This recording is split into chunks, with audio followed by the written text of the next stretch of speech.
you in my heart. And I'ma go hard regardless. Yeah, I'ma go hard regardless. Yeah. Renting my check, I rent on my bag, I did what I did. Yeah. Renting my check, I rent on my bag, I did what I did. Yeah. And how good they judge me, oh. But they They're don't setting Dylan Gabriel up to take the biggest L on it. Look how far I came, dog. I ain't had no guidance. I just did my thing, dog. I just win my heart. And I'ma go hard regardless. Yeah, I'ma go hard regardless. Yeah. Renting my check, I rent on my bag, I did what I did. Yeah. Renting my check, I rent on my bag, I did what I did. Yeah. And how good they judge me, oh. But they don't know.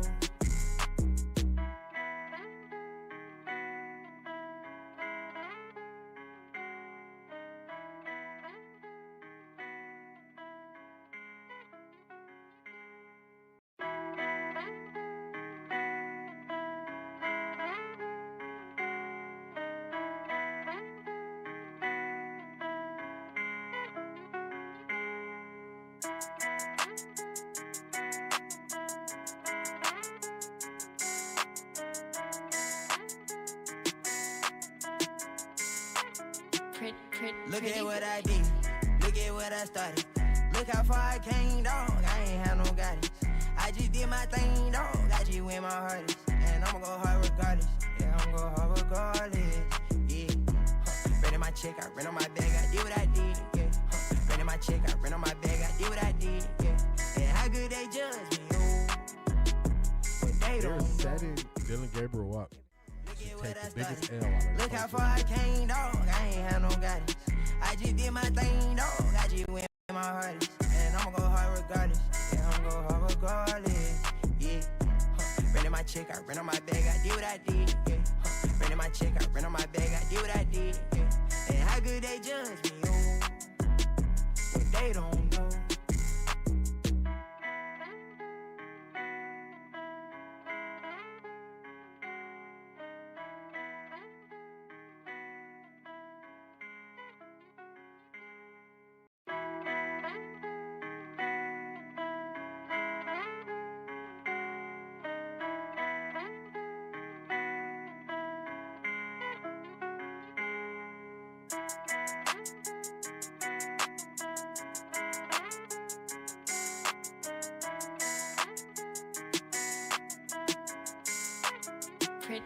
Look at what I did, look at what I started. Look how far I came, dog. I ain't had no guidance. I just did my thing, dog. I just win my heart. And I'ma go hard regardless. Yeah, I'ma go hard regardless. Yeah. Renting my check, I rent on my bag, I did what I did. Yeah. Renting my check, I rent on my bag, I did what I did. Yeah. And how good they judge me, oh. But they They're don't setting Dylan Gabriel up to take the biggest L on it. Look how far I came, dog. I ain't had no guidance. I just did my thing, dog. I just win my heart. And I'ma go hard regardless. Yeah, I'ma go hard regardless. Yeah. Renting my check, I rent on my bag, I did what I did. Yeah. Renting my check, I rent on my bag, I did what I did. Yeah. And how good they judge me, oh. But they don't know.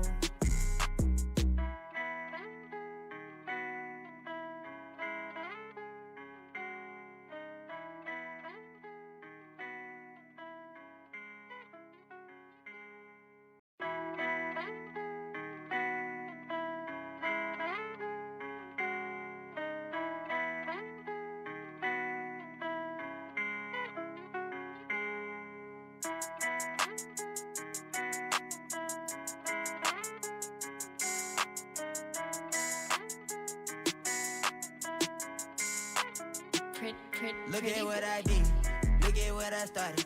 Look how far I came, dog. I ain't had no guidance. I just did my thing, dog. I just win my heart. And I'ma go hard regardless.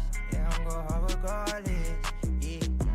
Renting my check, I rent on my bag, I did what I did. Yeah. Renting my check, I rent on my bag, I did what I did. Yeah. And how good they judge me, oh. But they They're don't setting Dylan Gabriel up to take the biggest L on it. Look how far I came, dog. I ain't had no guidance. I just did my thing, dog. I just win my heart. And I'ma go hard regardless. Yeah, I'ma go hard regardless. Yeah. Renting my check, I rent on my bag, I did what I did. Yeah. Renting my check, I rent on my bag, I did what I did. Yeah. And how good they judge me, oh. But they don't know.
What is going on, everybody? What is going on? Let me get on the screen. Let's get this down. Here we go. We are back. It's Wednesday.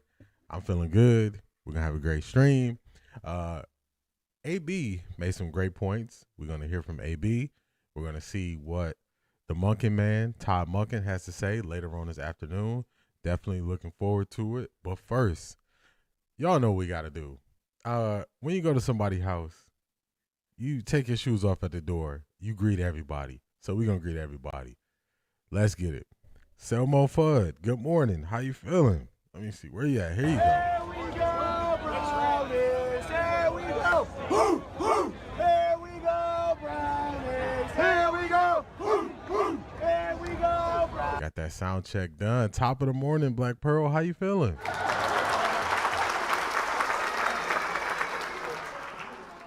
Sassy Sagittarius, good morning.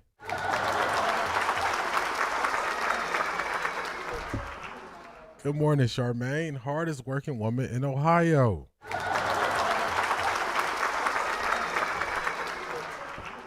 Miss Sparkles, good morning. I'm excited to hear what Monken has to say.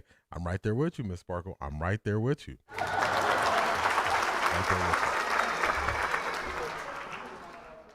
Daisha, good morning. Happy Wednesday. Key Mathis, what's going on? Happy Wednesday.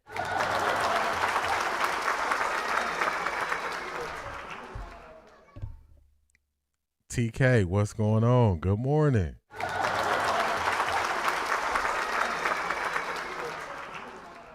TK, hopefully you got to see the highlight where I was talking about our conversation that we had as you go through and watch the previous videos. That was on the last live stream. So hopefully you got to see that. Hopefully you got to see it. Where did I leave off? Here we go. Latrice, good morning.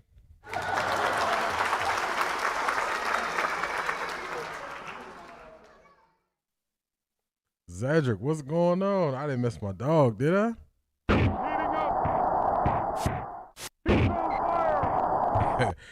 Zedric, I was watching a bunch of videos from NBA Jam, and I was just looking at it, and I was like, how did we spend hours playing this? How did we do it?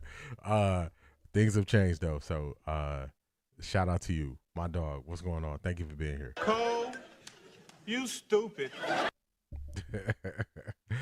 Shanithia is in the building. Broncos country, let's ride. Broncos country, let's ride. Come to Offtharecorddee, where we going to read your super chats. Your voice is going to be heard. Your voice is going to be heard over here.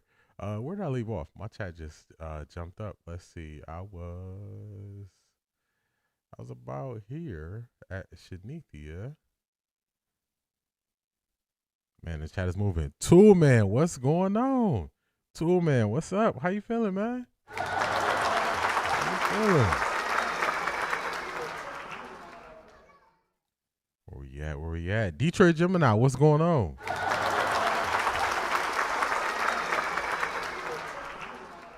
Detroit Gemini, I don't know if you saw the last stream, but I started listening to the audio version of Who Moved My Cheese, and it's funny because early on, I'm not finished with it yet, but early on, they're definitely reminded me of him and Ha, the Cleveland media, for sure. I got to get through it, but that is who they're reminding me of, so shout out to y'all for recommending that book to me. Latika, what's going on? I don't think he went to school nowhere. If he went to school, he didn't learn nothing. If he went to school, he didn't learn nothing. I like that clip so much ever since Latika told me about it. Let's see. Make sure I don't miss anybody. Black Pearl, happy hump day. Feeling blessed. Glad to hear that. Glad to hear you feeling well. Let's see if Cleveland Press has gotten better than our politicians. Tool Man, I don't have faith in them. TK did catch the replay. Glad you caught the replay. I used to do something back in the day. I used to do the comment creeping, so it just reminded me of that, us having that conversation. Cindy Allen, good morning, all the way from Tokyo, Japan.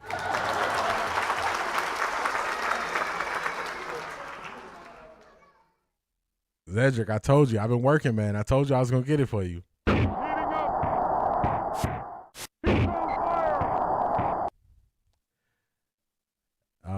Tool man, what you say? Heck, can't take back those hours I spent mastering Tecmo Bowl. Oh my goodness, man. Let me tell you, the way we used to be on Tecmo Bowl for hours,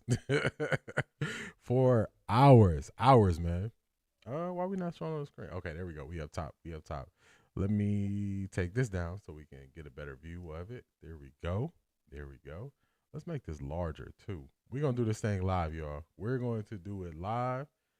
Let me see. Let me adjust this. C.A. Anderson coming through the door, making her presence felt. And we're just going to make this a little bit larger. That's what we're going to do so y'all can see it. There we go. We do this thing live. We do it live. There we go. We got it. Good morning, C.A. Anderson. This is a foolishness. Foolishness. Seattle's in the house, y'all. Oh my God! Wow!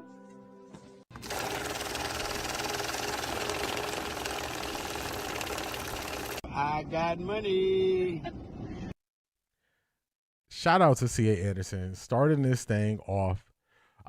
You do your thing, D. I'm so proud of you. I appreciate you, C.A. Anderson. Don't change. You know I always say that to you. I always appreciate your encouragement, your kind words, your thoughtfulness. So I really appreciate you. Thank you so much. I really appreciate it. And it's funny. You see the message back on Patreon. So hopefully that gave you a better understanding of the situation. Hopefully that did. So thank you so much, C.A. Anderson.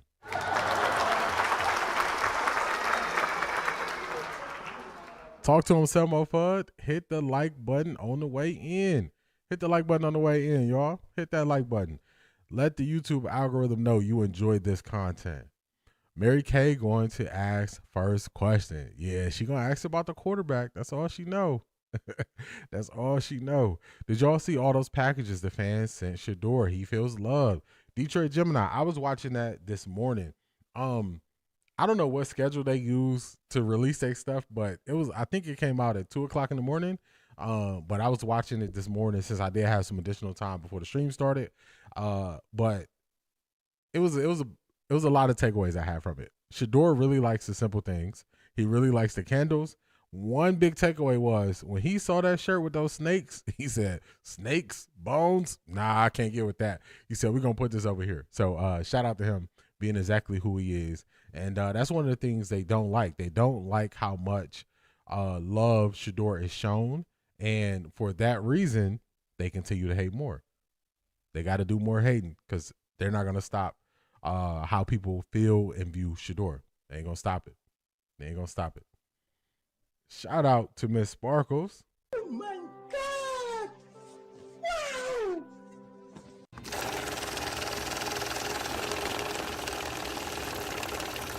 I got money.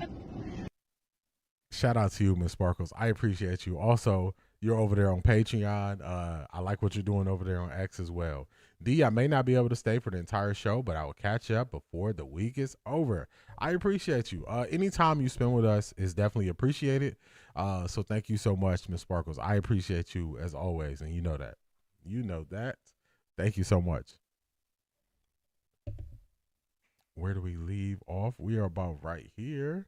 More him than Ha. I reread it. Some gems in there for sure. Yes, I think didn't Ha eventually, I think I'm at the part where Ha started to realize I have to change and adapt. I think that's where I left off at. But the part I remember distinctly was him and Ha just doing the same thing, not waking up, not having their shoes ready, not being able to find things, not recognizing that the cheese supply was going down. So that's about where I'm at with it. But I like it. I like it so far. I like it. To think the last basketball game I was competitive with was Double Dribble. Man, you were taking it back. Double Dribble was a long time ago. That was Nintendo, if I remember correctly. That was Nintendo. So you taking it back right there too, man. Taking it back. Craig, what's going on, man? What is going on? Where we we at? We got Keith Hunt, Jersey in the building. Good morning. Good morning.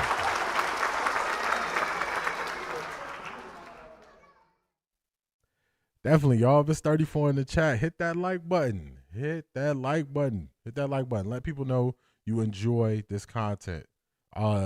Year 2 will not be like year 1.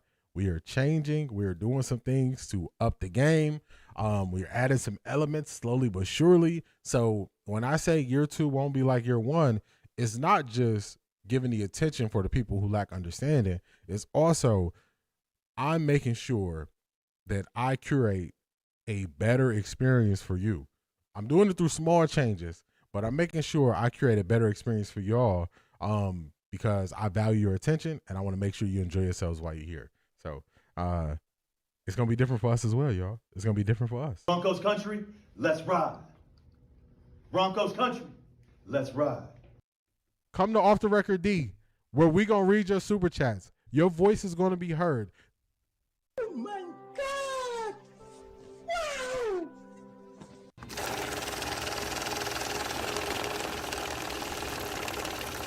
I got money. Shout out to Shanithia. Shout out to Shanithia, y'all. Shanithia, big time supporter from the moment I can remember her being in the chat. So she knows I appreciate her. I appreciate her giving me suggestions, sending me message on Patreon, asking me questions, suggestion videos. Big part of what we do over here. So shout out to Shanithia. I'm following CA, aka my spades partner this morning. D up in this game, evolving like crazy. Let me tell y'all. I hope y'all notice it, but I'm not trying to throw too much at y'all. I don't want y'all to just wake up and look at the stream and say, what is this? So it's small incremental changes that I'm doing to make sure y'all enjoy this thing. We got credibility in year 1. Now that we have credibility, we're not going to be reactors. We're going to be the content. So when I say that, it's a double entendre. It's not just, we're not just going to spend time reacting to Mary Kay no more. We're going to be the content, meaning the content level is going to step its game up. I owe that to y'all. If I'm going to keep your eyes, if I'm going to keep your ears, if I'm going to keep your support, if I'm going to keep your attention, I'm going to keep working to get better. So that's who I am. That's who I'm always going to be. So shout out to y'all. I appreciate you, Shanithia. I appreciate you. Tool man, back then I hated on Deion because he couldn't hit a curveball and thought he could have and should have only played football and gone both ways. Yeah, it's funny how, you view stuff one way when you're younger. As you get older, you change as you live more life, which is the cheat code. Yes, I watched the video last night. I got home around 3 a.m. Man, oh man. Overnight Warriors, shout out to y'all. Shout out to y'all, and also stay safe out there as y'all are going back and forth to and from work. Stay safe out there. That give your best athlete the ball and do it often if you want to win. Sounds like Coach Brendan Marion. Sounds like Brendan Marion. Love you, sis. We rock together. We winners over here. Shout out to C.A. Anderson and Shanithia. Definitely winners. Yes, that was a lot of packages. A ton of packages. He wanted to keep opening them. They like, nah, we got to slow down. We got to slow down. Interested in hearing what you think about AB interviews. I did something, y'all. So when I say I'm doing stuff to make the content better, the interview with AB, you couldn't hear the questions, so I downloaded it, adjusted the audio to try to make the questions louder. I also added captions so we can see what they're saying when I was able to catch the audio from the reporters to have a better experience, because there was a couple questions in there that I really liked, but I know it was hard for people to believe. So we definitely going to get to it. We're going to get to AB for sure. We're going to get to it. I appreciate you, TK. I appreciate you. How you feeling about Arthur being the OC for Ohio State? I haven't looked into it too much, to be honest with you. And also, shout out to you, Harris from Sports. What's going on? Shout out to you. I haven't looked into it too much, man. I'm not even going to lie to you. Latika, I believe, was the first one, said, hey, D, you going to do some merch? And I'm like, I'm going to see. I don't know if I really want to do merch. So Then Shanithia asked about merch. Then Laurie asked about merch. Then Keith Mathis asked about merch. And as the demand for merch grew, I was like, okay, this is something I need to work on. So I've been working on merch. I've been listening to audiobooks. I still been learning my language and trying to put together a good show. So anything that's not kind of in that grinding box, I haven't even been able to get on it. Harris Room Sports. I saw that they extended Matt Patricia. That's about as far as I saw with Ohio State. I'm so far out the loop. You got to put me up on game there. You got to put me up on game there. So I'm definitely working on some things. I'm telling y'all, year 2 will be different than year 1. Just know that. Just know that. All right, y'all. Let's get to it. We got an hour. We got an hour and 10 minutes. We got an hour and 10 minutes before Todd Monken is supposed to speak. We still going to put on the show before we listen to, they call him Monk, which I like that nickname. They call him Monk. So before we hear Monk, we got an hour. We're going to put on a good show. Hour and 10 minutes. Y'all know we starting this thing off with some motivation. Let me get it up on the screen here. Let's get it here. This is how I'm feeling right now. I got 2 pieces of motivation for y'all. But the first one, y'all know I'm a person, if I'm just really feeling something, I can keep listening to it. I take something different away from it. But if you're curious about where I'm at right now, I'm about here. I'm between this first motivation video and the second motivation video. A combination of the both, I would say. Let's get to the first one. Y'all know this, Muhammad Ali. Boxing, George, and I'm better now than I was when you saw that 22-year-old undeveloped kid running from Sunday Lister. I'm experienced now, professional. Jaw's been broke, been knocked down a couple times. Bad. Been chopping trees. I done something new for this fight. I done wrestled with an alligator. That's right. I have wrestled with an alligator. I done tussled with a whale. I done handcuffed lightning, throw thunder in jail. That's bad. Only last week, I murdered a rock, injured a stone, hospitalized a brick. I'm so mean, I make medicine sick. Man, dude. Bad. Fast. Last night, I cut the light off my bedroom, hit the switch, was in the bed before the room was dark. Incredible. Fast. Incredible. And you, George Foreman, all of you chumps are gonna bow when I whoop him. All of you. I know you got him. I know you got him picked, but the man's in trouble. I'm gonna show you how great I am. Who knocks out everybody and... Y'all know I like that so much. Y'all know I like that so much. Every once in a while, I just go back to this because this is how I'm feeling. I'm more experienced. I've been knocked down, jaw been broken. Metaphorically, not in real life. But I feel better now. I feel like this past year, which I'm calling season 1 of Eliminate the Gray, I've learned so many things. I've gotten better skills. I fine-tuned them. And now I can really unlock that creative side that I have that's there to make things better for y'all. So that's how I'm feeling initially. Let me catch up on the comments. Now Harris from Sports said, now I'm asking about merch. Hey, we're going to get it. We're going to get it. We're going to need the merch to identify each other when we finally meet up. Key Mathis, you just reminded me of like when we used to go to family reunions growing up. That's what I just thought about. The family reunions. Everybody got on the shirt that just say the family name. Everybody know you. Everybody know you. So I like that. C.A. Anderson says, what? You are gold, my brother. I appreciate you, C.A. Anderson. I'm telling you, more than you know. C.A. Anderson, more than you know. More than you know. If the Browns do that, we're a playoff team. Somebody might have said something on February. When did I say that? February 6th? I think they might be a playoff team. I think they might be. Hospitalize a brick. That's hard. Hey, he said, I'm so quick. I turned off the light and was in the bed before the light turned off. It's so good. That's classic. Clarissa Shields thinks she is Muhammad Ali. She's a good power puncher, but if you can withstand her power, you're going to go the distance with her, as you saw in her fight just the other night. If she can't get that one knockout hit on you, she got to go the distance. She has to go the distance.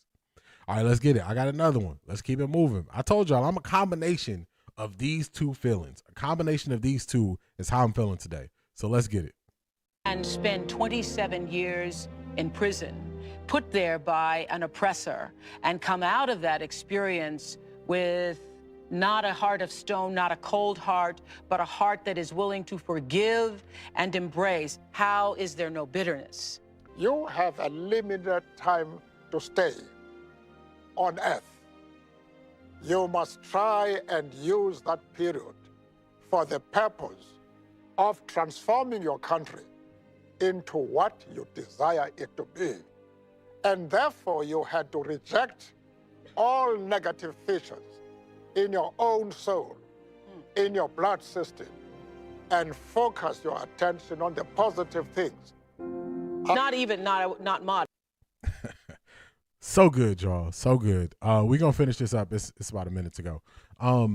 But you got to reject the negativity and focus on the positive. And you got to start with you rejecting it. You got to start with you rejecting the negativity. The reason why this is so important to me is because the Cleveland media is negative. Everything around the Browns has been negative in the past. But we are moving forward. We have new leadership. We have new direction. They're not playing the media games with slinging mud on their own players. So they're rejecting it. We're going to reject it, and we're going to move forward and be positive. But listen to the second part of this. Modest, but a very humble man. I wanted to ask, because I think that is the characteristic that stands out for you above all of them, that you are a peacemaker inside yourself. And how do we begin, those of us who aren't leading countries but are just leading our own lives, leading our families, come to a sense of truth and reconciliation with ourselves to be a peacemaker? How do you do that? The first thing is to be honest with yourself. You can never have an impact on society if you have not changed yourself. And one of the most important weapons in changing yourself is to recognize that people everywhere in the world want peace. But humility is one of the most important qualities which you must have. Because if you are humble, if you make people realize that you are no threat to them, then people will embrace you. Oh my goodness. So good, y'all. So good, y'all. The portion where he said, you must change yourself. You got to change yourself to be what you want to see in others, I thought was really, really, really good. That was really, really special. And he also spoke on humility. Humility is one of those traits, either you have it or you don't, but you can definitely see it in a person. And I'm telling y'all, I'm a combination between those two of how I'm feeling today. I'm feeling good, but I think that sums it up really well. Just that combination. So hopefully y'all enjoyed that motivation. Hopefully y'all did. Hopefully y'all enjoyed it. That's similar to Lil Wayne's line, "Mine's so sharp I mess around and cut my head off," something to that effect. Yes, and that clip that I play of Muhammad Ali, Lil Wayne actually sampled that on his last album to the intro to a song. So really, really, really good there. Really good there. Oh yeah, definitely tell him. Hit the like button on the way in, y'all. Hit it on the way in. Rejecting negativity helps keep your mind positive, prevents depression. I agree with that. Oh man, back when Oprah wasn't the she devil she turned out to be. Oh my goodness. Tool man not holding back. CO7 111. Good morning.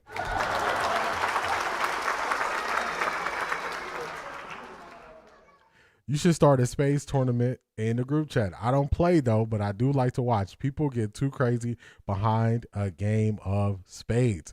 Spades is a different level. It brings out a different type of competitive energy in a person. Long-term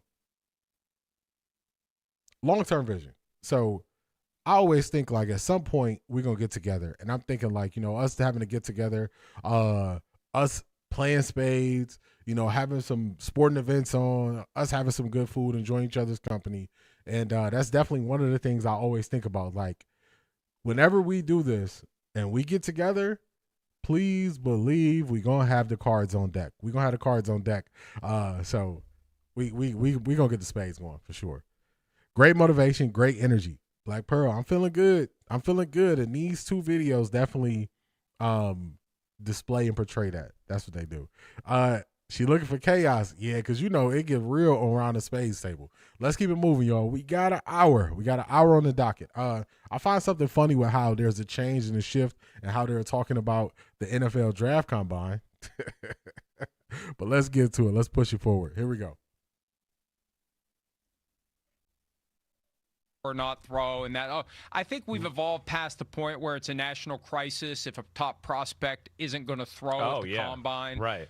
Every year, though, there's some little bit of, do you really want to compete? Like, come on, man, this isn't a game. It's not football. It's the closest thing we're going to have to football until September, but it's not football, and guys have important reasons to not show up and throw to a bunch of guys they don't know and get judged based on what they do or don't do, throwing the football to guys that they don't know how they run their routes. They've never thrown to them before, and they get judged. The quarterback always gets judged by whether or not the pass is in the vicinity of the guy who's supposed to catch it. Yeah, definitely. Which one I want to use? Wait a minute. Who are you? So everybody just going to steal what Shador said.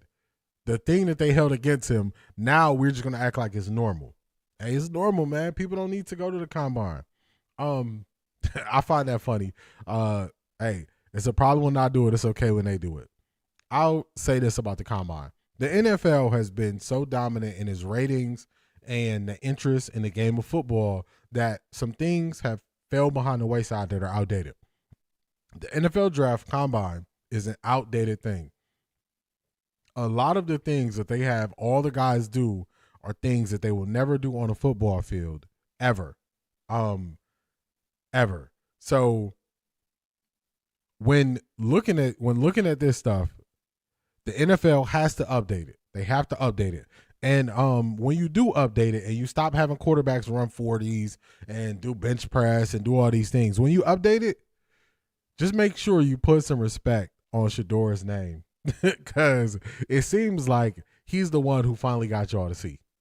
He's the one. So we go see. But this is what they sound like now that they say it. Have you ever had a dream that you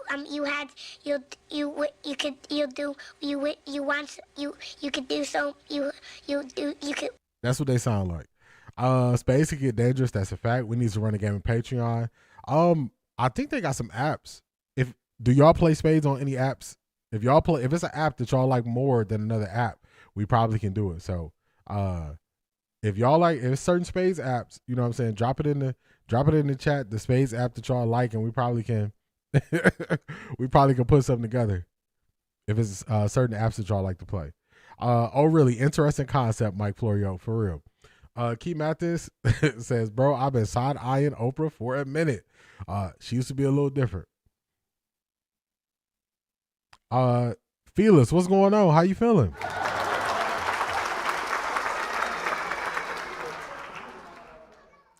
Dang, I'm late. I thought I was never going to get out that beta. Hey, chat. Hey, D. Felix, what's going on? Sometimes they tie you up, but we here. We are here. We'll be over there stuck in Patreon all day. Hop right off the live and straight to Patreon. Hey, if y'all get the spades app ready, let me know. Put it in a group chat. Where was that understanding last year because Shador didn't do it? He was tanking his draft stock. For real. Hey, he dropped to the 5th round because of that. To the 5th round. I can't watch the combine like an addict because it's so easy to get caught up in measurements and 40 times. It's not everything in football, but it does matter. It's small parts of it you could take away positionally. But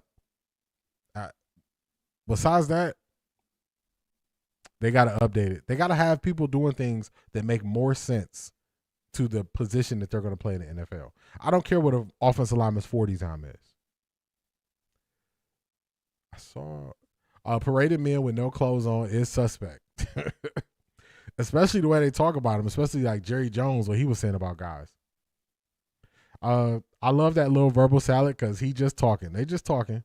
KC, what's going on? How you feeling?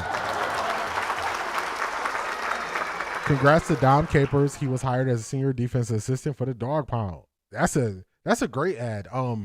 Add people with experience. Add people with experience. I like it. Shout out to Selma for letting us know. I like that. I like that a lot. I like that a lot. All right, let's keep it going, y'all. This Mel Kiper again. He's doing his second mock draft. This is what he's saying the Cleveland Browns should do. What do y'all think about this? I agree. I'll let y'all know in advance.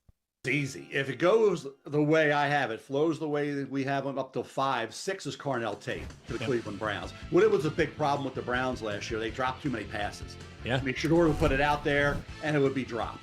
And it would put them in a bad spot. And they got to be more consistent catching the football. Here you get an Ohio State player who's what? Well coached and polished. Brian Hartline, right? We know what he's doing. Ohio State's been wide receiver U, edging out LSU in that area.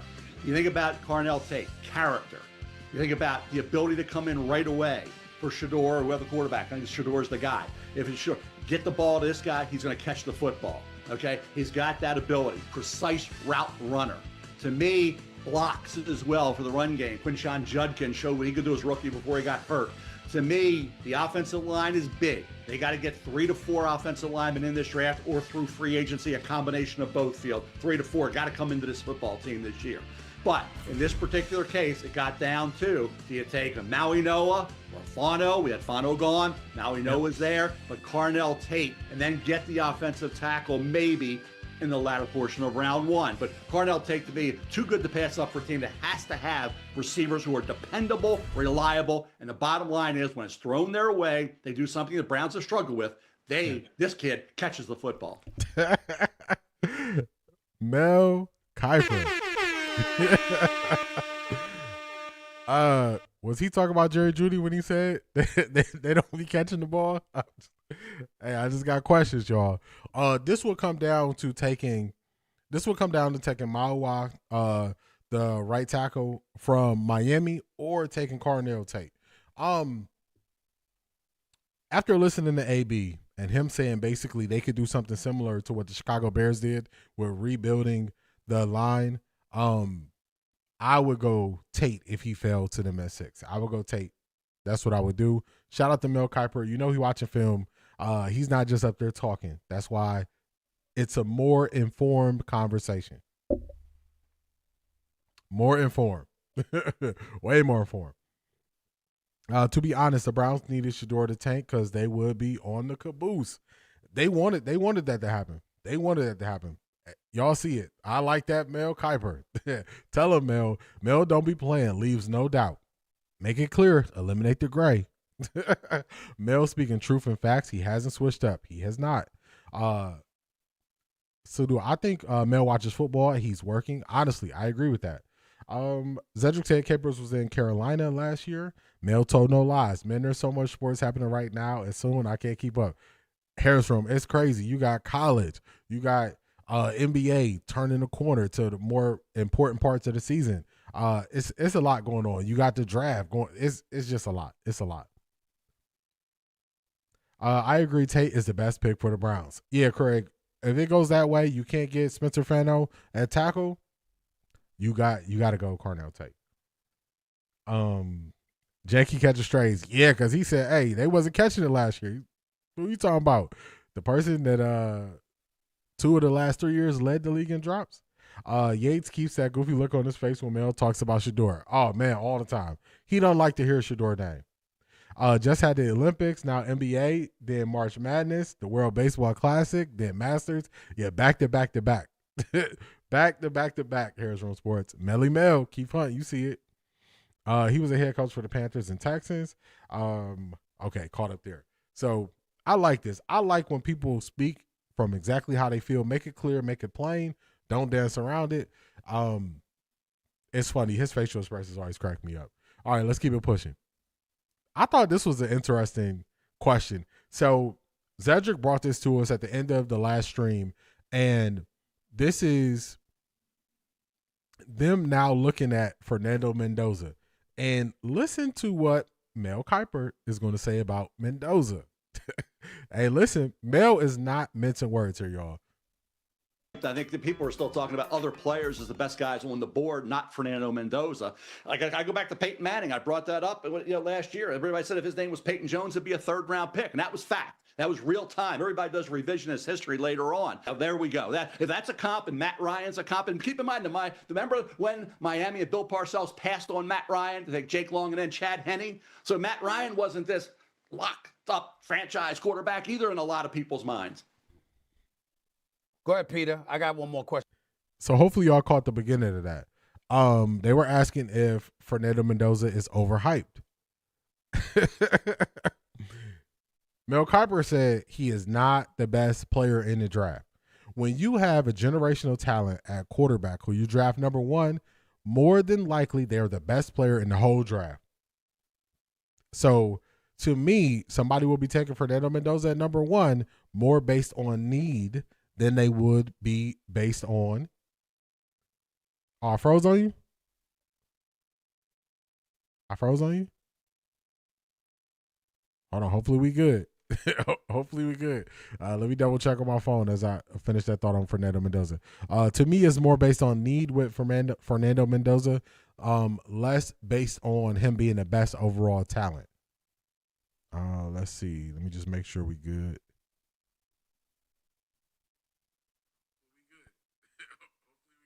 Okay, all right, we good now. We good now. Did I freeze for a long time, CA? CA Anderson, did I freeze for a long time or was it just for a moment? Mid-doza. Depending on where you at, let me know where you at. I can let you know how far back you are, CA Anderson. You will probably win and move the ball a lot of games if you get the ball to take 8 to 12 times per game. I agree with that. Oh yeah, I got you. All right, let's go back.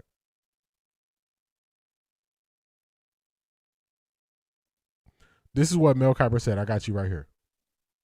I don't. No, I don't think overhyped. I think that people are still talking about other players as the best guys on the board, not Fernando Mendoza. Like I go back to Peyton Manning. I brought that up last year. Everybody said if his name was Peyton Jones, it'd be a third-round pick, and that was fact. That was real time. Everybody does revisionist history later on. Now, there we go. If that's a comp and Matt Ryan's a comp, and keep in mind, remember when Miami and Bill Parcells passed on Matt Ryan to take Jake Long and then Chad Henne? So Matt Ryan wasn't this locked up franchise quarterback either in a lot of people's minds. All right, I got you. I played it back, TK. Where did I leave off? AB sticking beside Jake and Judy. He is at least one more year. I think Mendoza might be fool's gold. I think Mendoza is going to be a system quarterback. I don't think he's going to be a quarterback who is going to elevate a team. If you watch him all year, it was just I was watching him all year, and to me, he was a part of a guy in the system. He was not the one that made the engine move. They had two good running backs. They had two good receivers who are going to get drafted in the top first 3 rounds. So to me, he was just a cog in the wheel. He was a cog in the wheel. This is really good info for receipt's sake. Let Shedeur ball out next year, and they'll be singing a different tune. They will. They ain't going to have no choice to. I just got you, TK. I love Mel. He is the realest analyst in the business. He says what he feels, and he's not basing it on someone else. So you got to rock with that. Mendoza, or Jizzle, what's going on? Mendoza is a game manager, not a game changer. I agree with that. All right, shout out to y'all. Y'all saying I didn't freeze. Craig, Darius, Miss K, shout out to y'all. I didn't freeze. All right, I did replay the Mel video. Shedeur needs Nico Collins. Yeah, that's why I said it a little bit ago. He needs somebody like Nico, but I don't think they're going to get rid of Nico. That's why I said go Cardinal Tate. Oh, you got that from Asante. Shout out to Asante. I don't think I seen Asante in here today, but shout out to Asante. Mendoza is talented, but on the level of anyone that might or might not do well, above average arm talent. Number one, game manager, not game changer. I agree with that. Y'all breaking it down good. Let them hype Mendoza so that Shedeur names can reset from the negativity and biased takes. Flower Blue. I like that. I like it. All right, 45 minutes. Let's go. Shador is a game changer baller. Ask him to go be a game manager. You will get some turnovers. But hot doggy, the game is going to be fun to watch. I agree. It's going to be interesting seeing Shador bond with his wide receivers. He's being poured into now and empowered. I think Isaiah Bond is going to have a standout year. I agree with that. A lot of things they can do with Isaiah Bond. A lot of things. Y'all know me. I like to get stuff on record, so we got the receipts of it. Y'all hear what Mel Kiper is saying. Mendoza, he gonna go number 1, but he is not the best player in the draft. Let's get to Emory Hunt. Emory Hunt on some defensive tackles. So it was either C. Brown Run or A.M. Williams asked me specifically about do I believe this defensive coordinator could shore up the Browns' run game, run defense. And I was saying they need a big three technique defensive tackle who can hold up blockers. He could have the center and the guard focus on him. Linebackers can come downhill. So this is Emory Hunt. He's going to tell us about who we should look at regarding defensive tackle. Something the Browns need to look at some point, getting a big defensive tackle. To Google that one there, Emory. Let's get to your favorite defensive tackle. It's interesting because we're seeing more interior D linemen be game wreckers in the NFL. So how does Dominic Orange out of Iowa State fit that bill?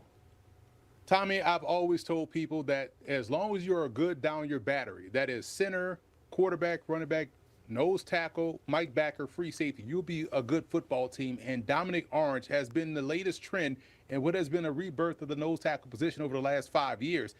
Find someone that can hold the point of attack like Orange can. He has strong hands. He plays with good leverage. And once he finds where the ball is going, he's throwing the lineman away and going getting the football. So when you have that type of control, body lean, body leverage, core strength, hand usage, you're going to be a problem up front. And what that does is open up everything else for everyone around you on the defensive line. So I compare his game to what I saw and noticed about Dexter Lawrence's game when he came out of Clemson. People was like, oh, he's just a nose tackle. He's just a gap clogger. I was like, nah, bro, go look at his ankles. He got skinny ankles. That tells you he has some twitch in his body.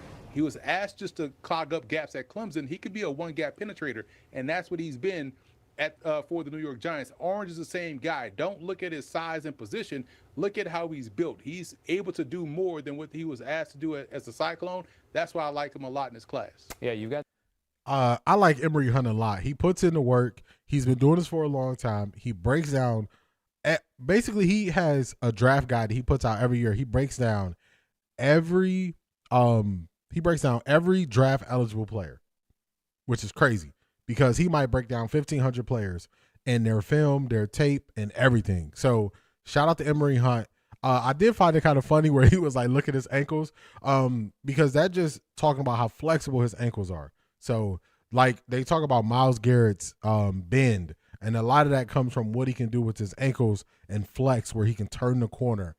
So we're going to show people and listen to people who actually put in the work, have an opinion, and can speak clearly on how they view players.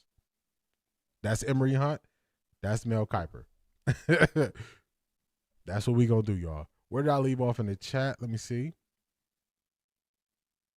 I think I left off here. Okay, TK, I got you. I did replay that, what he said about Mendoza. Quinshon Judkins is now out of the walking boot and will be ready for training camp this summer. Selmo Flood, I heard Andrew Berry say that as well. 3 players that will benefit from training camp this year: Quinshon, Isaiah Bond, and Shador. They did what they did without one last year. I agree with that, Cedric. D, you had the best analyst on today. Mel, now Emory, woohoo. Come on, we elevating, y'all. Elevating. Yeah, he's young. It's been 2 months already since his injury, I think. Yeah, he's bouncing back quick. Browns apparently put out feelers on Marvin Harrison Jr. and Chris Olave. I like that. Where did you find this, Zed? Is the combine today? No. The combine, let me tell you, Harris. I just had it up here. All right, it starts on Thursday, so it starts tomorrow. And I got it up on the screen for you. So D linemen, linebackers, tight ends are Thursday. Friday, DBs and tight ends. Saturday, quarterbacks, wide receivers, running back. Sunday, offensive linemen. So I got that for you right there, Harris Room Sports. I got that for you right there. Shout out to Black Pearl, you know? Oh my God! Wow!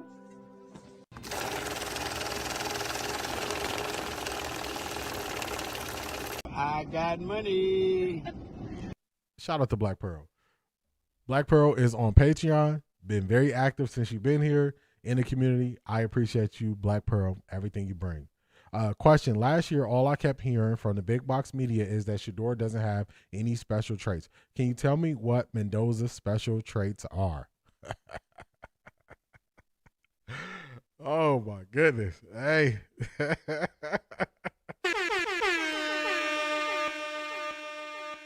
When I tell y'all have surpassed the media when it comes to looking at these players and breaking down football. Y'all have surpassed them.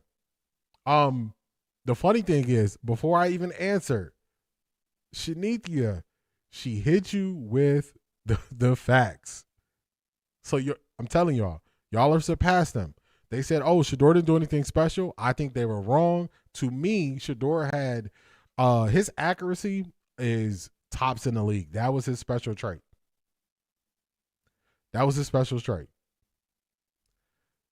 Mendoza, he looks the part. He is tall.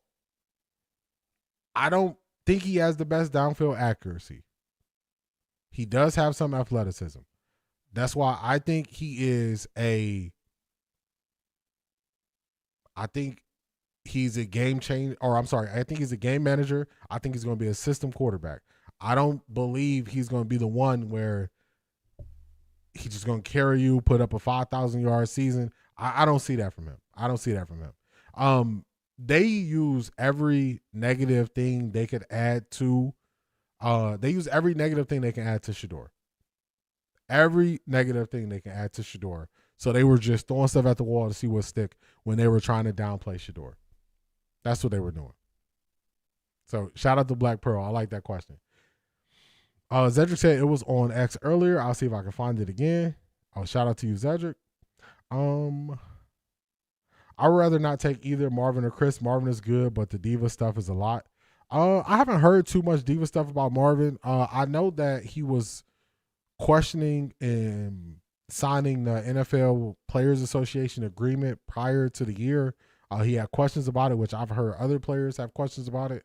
But I haven't heard anything else that people would categorize as a diva. I like Emory Hunt. I like Emory Hunt too. He puts in the work.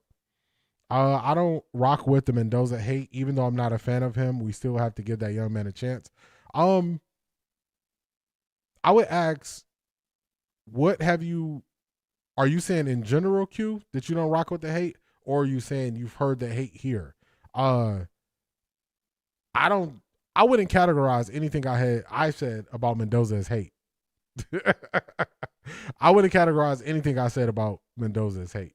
Now, to me, hate would be if I am saying something demeaning, if I am talking about how he looks or something like that.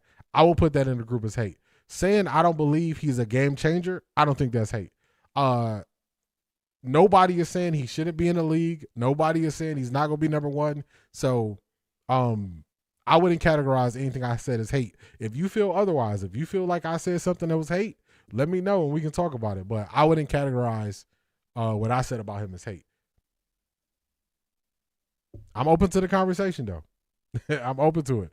Let's see how Mendoza does when he's looking at those 6'7", 300-pound choo-choos rushing him on a bad team with a bad O-line. That's when it gets real. Why do they keep saying Shedeur doesn't have a strong arm? I don't see it. Because what they're doing is they're trying to compare Shedeur's arm to, say, a Josh Allen, who they say, on one knee he could throw the ball 60 yards. Find me the time when a quarterback is on one knee throwing the ball 60 yards. So it's just some of those outdated things that they judge quarterbacks on when they want to hype them up or big them up. But if you look at it, the longest passes of the year or the longest plays of the year, and when you're talking about pass, most of them were shorter passes and the receiver did all the work afterwards. we didn't see anybody throw the ball 70 yards in the NFL last year for a touchdown. It's not something that happens that often, but it is something that people believe is important. I care less about you being able to throw the ball 70 yards and more about your accuracy. So, I heard a few times that many people feel that Mendoza isn't a locker room leader. I just think he just seems like kind of nerdy to me, and I just wonder how that would fit in the locker room. I'll take Olave in a minute. I'm telling you, I would take either one of them if it was for like, a third round pick. So I'll take either one of them. Ain't nobody hating on Mendoza. He's not that good and will be overdrafted. I don't think there's been hate on here. Are we saying he is overhyped? Yes, with examples to support the comments. Yeah, that's what I'm saying. Like, we had a conversation. We can have a conversation. I've seen other people hate. But I think about, how I say things about players. Look at those QBs picked number 1 above Hall of Famers who don't even last 3 years as a starter in the league or has a winning record. I agree, D. I saw the defensive lineman who co-host Stephen A. Smith show throw the ball 50-plus yards. Don't make him a good QB. That's it. That is it.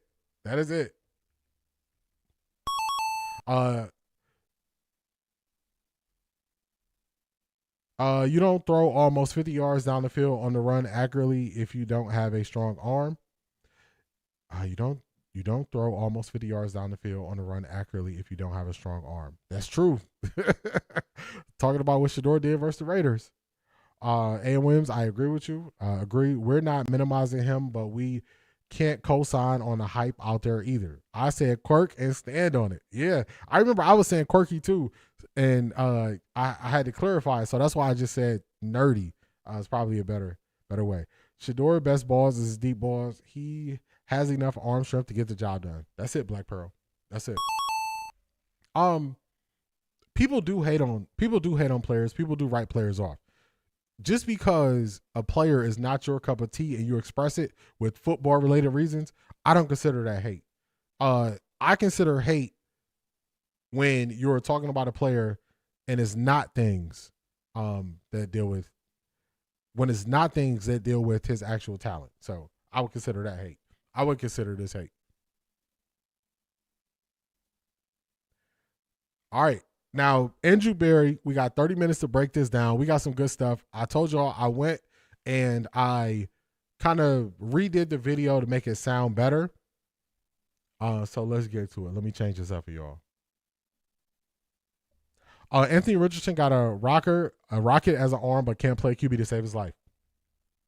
That's a fact. Hate on Mendoza is us using the same language they use on Shedeur. I'm not co-signing on the hype. That's what it is. Hate is what Shedeur get. Hey, we can have the conversations over here. We had the conversations over here. Let's see. I think I got it on the film tab. There we go. And this is the first portion from Andrew Berry. A couple spots I want to hit here. So I got some notes here. We're going to start off at the 3:33 where he's talking about offensive linemen. And then also I got the closed caption up there for y'all. So I'll try my best to get as much information about the questions that he was getting asked. So let's go about here. Necessarily maybe blocking them for. Let me turn this up to make sure y'all can hear it. I'm trying to do a lot so we can hear the questions. Actually, I forgot. This is new. This is the first of 2 main events. We'll call this the co-main event. Let's get ready to rumble! First of 2 main events, dual main events, I should say. We're going to have Andrew Berry. Second main event will be Todd Monken. Let's get it. I even got to get used to making sure I introduce them correctly. If you look at last gen of QB, talented QBs, he will be an Eli Manning scale when looking at the draft with no Peyton Manning. I think that's fair. All right, let's play here. A short-term solution, based with where our team is currently. Okay, so let's see how I want to do this.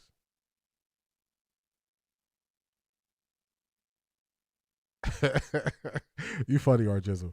Let me see how I want to do this. I'll play it. We'll see if y'all can make out the question. If I got to repeat it, then that's what I'll do. Because this is crazy. They should have the same mic that Andrew Berry has right there. They should just give the reporters that mic another one to pass around and collect it and then send the audio out to everybody. It's a very easy fix. I don't know why they haven't fixed this yet. It's kind of crazy, but let's get to it. His scheme to talent with an offensive line in flux. How does that affect you in the front office? You have power players, movement players, those kind of things. How does that work for you? Well, I'd say I think you could look. So he's asking the question based on scheme versus talent, what they're looking for. Because you got maulers as offensive linemen. You got guys who are better pass blockers, better run blockers, more aggressive, more passive. So he's saying, hey, we need a lot of offensive line. How can you fix that, and what we'd be looking for, basically. So let's play it. You could look no further than Baltimore. Like if you go, from left to right on their O-line, you had Ronnie Stanley. Obviously, he had been one of the better left tackles in the game. At left guard, you had a combination between Andrew Voorhees, who was more of a strength-related player, and Emory Jones, who was a rookie. Tyler Lindenbaum, who was an athletic-style center. Daniel Falele, who was, like human orca big, really big power player, that type of thing. And then Roger Rosengarten, who was, more of your athletic-style player. So, I don't think that there's necessarily like just a universal commonality, but they have to have enough of everything to be scheme versatile. All right, great answer right there. They're not locked into doing things one way. Now, this next question is going to be tackling the narrative that people put out about drafting the best player available. It never makes sense when you have guys who are worth drafting at higher spots that you also have a need for. You can't just go grab Caleb Downs. You can't do it. I think I missed Harris from Sports. I tapped into the Pivot with RC when they had Nick Saban on there. It was very good. Yeah, I was doing some breakdowns on stuff with Nick Saban a couple months ago, and Nick Saban is gold as a coach when he's just explaining things. So shout out to you, Harris. Think of how many players were great and didn't have a strong arm. I agree with that.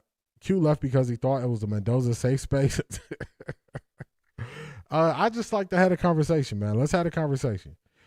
Donnie from the Netherlands. What's going on? How you feeling, man?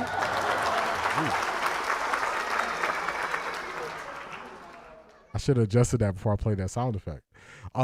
Yo, D, should the Browns make a move for Trent Williams if the 49ers decide to move on from the all-pro left tackle? We need a left tackle. It depends on what happens in the draft. He's going to be pricey. So I don't know if we can afford the cost of him, what he's going to cost. And also, I don't know why he would kind of go to the Browns. I think a player at that stage in his career might want to go to a winner. So, I mean, it will all be based on cost and if he was willing to come here, I would say. They should have a mic, cam, and a split screen set up for the question and answer for TV audience, like these stage news events are and should be for the public. Yeah, they got to get somebody. They can have, even if they don't show the video, just have two mics and have them pass around the mic. Like, come on, we can at least get that. It's interesting after getting past the 2025 draft debacle, now realizing AB just might be the real deal as GM. The more you know, as he's speaking more and being more open and clear, I'm starting to like the way AB views things.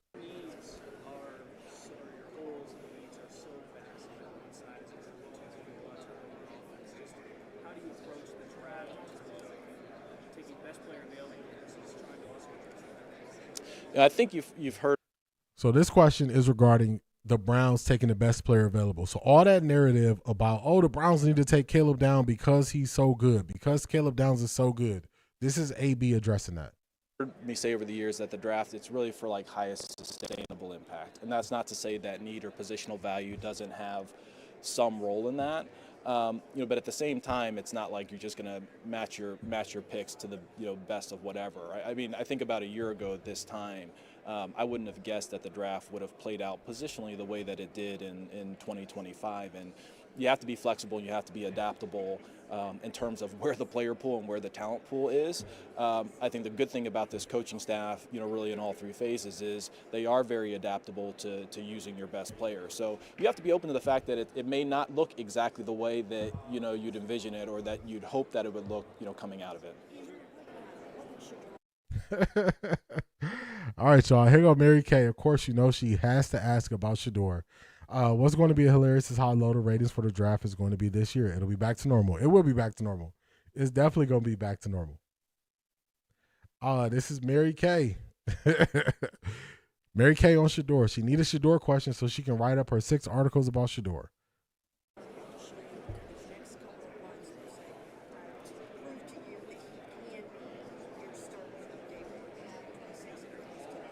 Yeah, I'd say this, Mary Kay. So I think number one, probably a better question for Todd, tomorrow when he hits the podium. I think the biggest thing that we want to see from Shedeur is just continued growth. I think he grew a lot from start 1 to start 7. I think certainly playing more efficiently, not putting the ball in harm's way as much would be important. While maintaining the ability to produce out of structure and generate explosive plays. You're not going to see all of that in the upcoming months because we're not on the field. So the biggest thing that he can do is learn the new offense, get in with the coaching staff once our offseason program starts, continue to work on his body physically, and then make strides when we actually get on the grass. There you go. Great answer from AB right there. Just laying out the things he wants Shedeur to do, laying it out with a timeline, all reasonable things for Shedeur. So, Mary Kay had to ask about Shedeur. That's what she's going to do. They only know how to ask about quarterbacks. There's going to be some other quarterback questions that they ask here that we're not going to get to because you only need one. That was the one question that we need to hear about quarterbacks. We don't need to hear the rest of them. Now I want to get to, he's going to talk more about rookie O-linemen. We make the playoffs in 2026. We will have 3 years to win it all, getting salary cap right. Otherwise, we burn that window. Yeah, valuable window starting, I think, in 2027, just salary cap wise. Our books are going to look a whole lot better starting then, so we're going to see what we do with it. We're going to see what we do. Let me go here, and then I'll go to you. Okay. I don't think there's a fixed number there. If they're the right ones. If you're telling me I get Tristan Wirfs, Penny Sewell, and Tyler Winterball, yeah, sure, I'll take it. Yeah, those guys as rookies, yeah, they'll sign me up.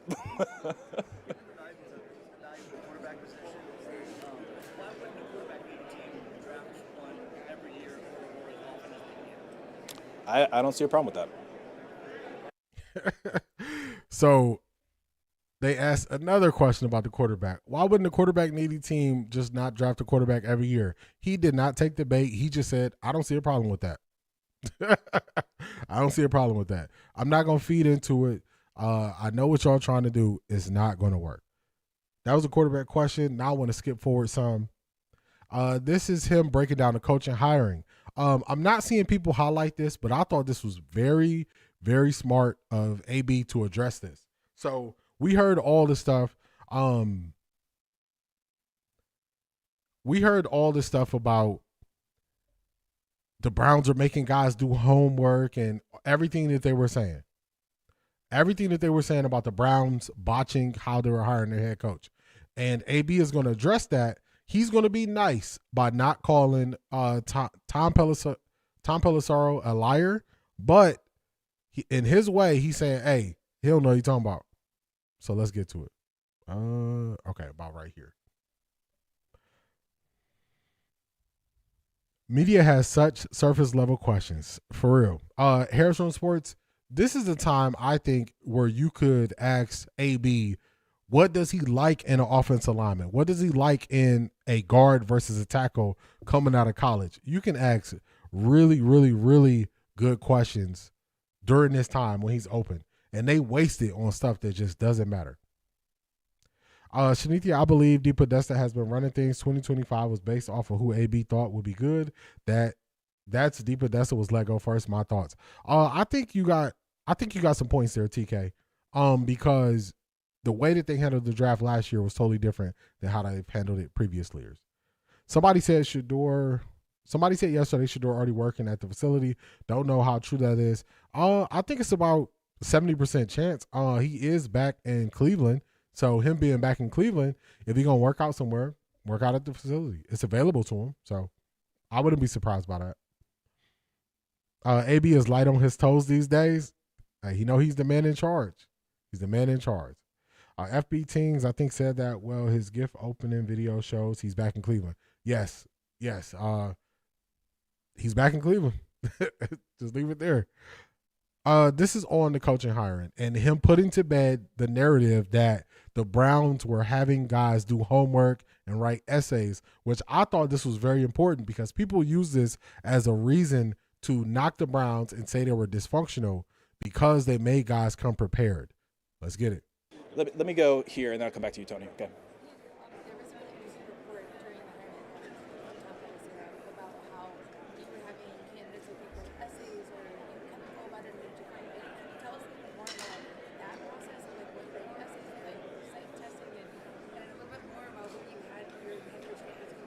Yeah, Tom created a little brush fire, didn't he? What are they thinking about DeJuan Jones? Will he be back? What's going on, C. Brown Run?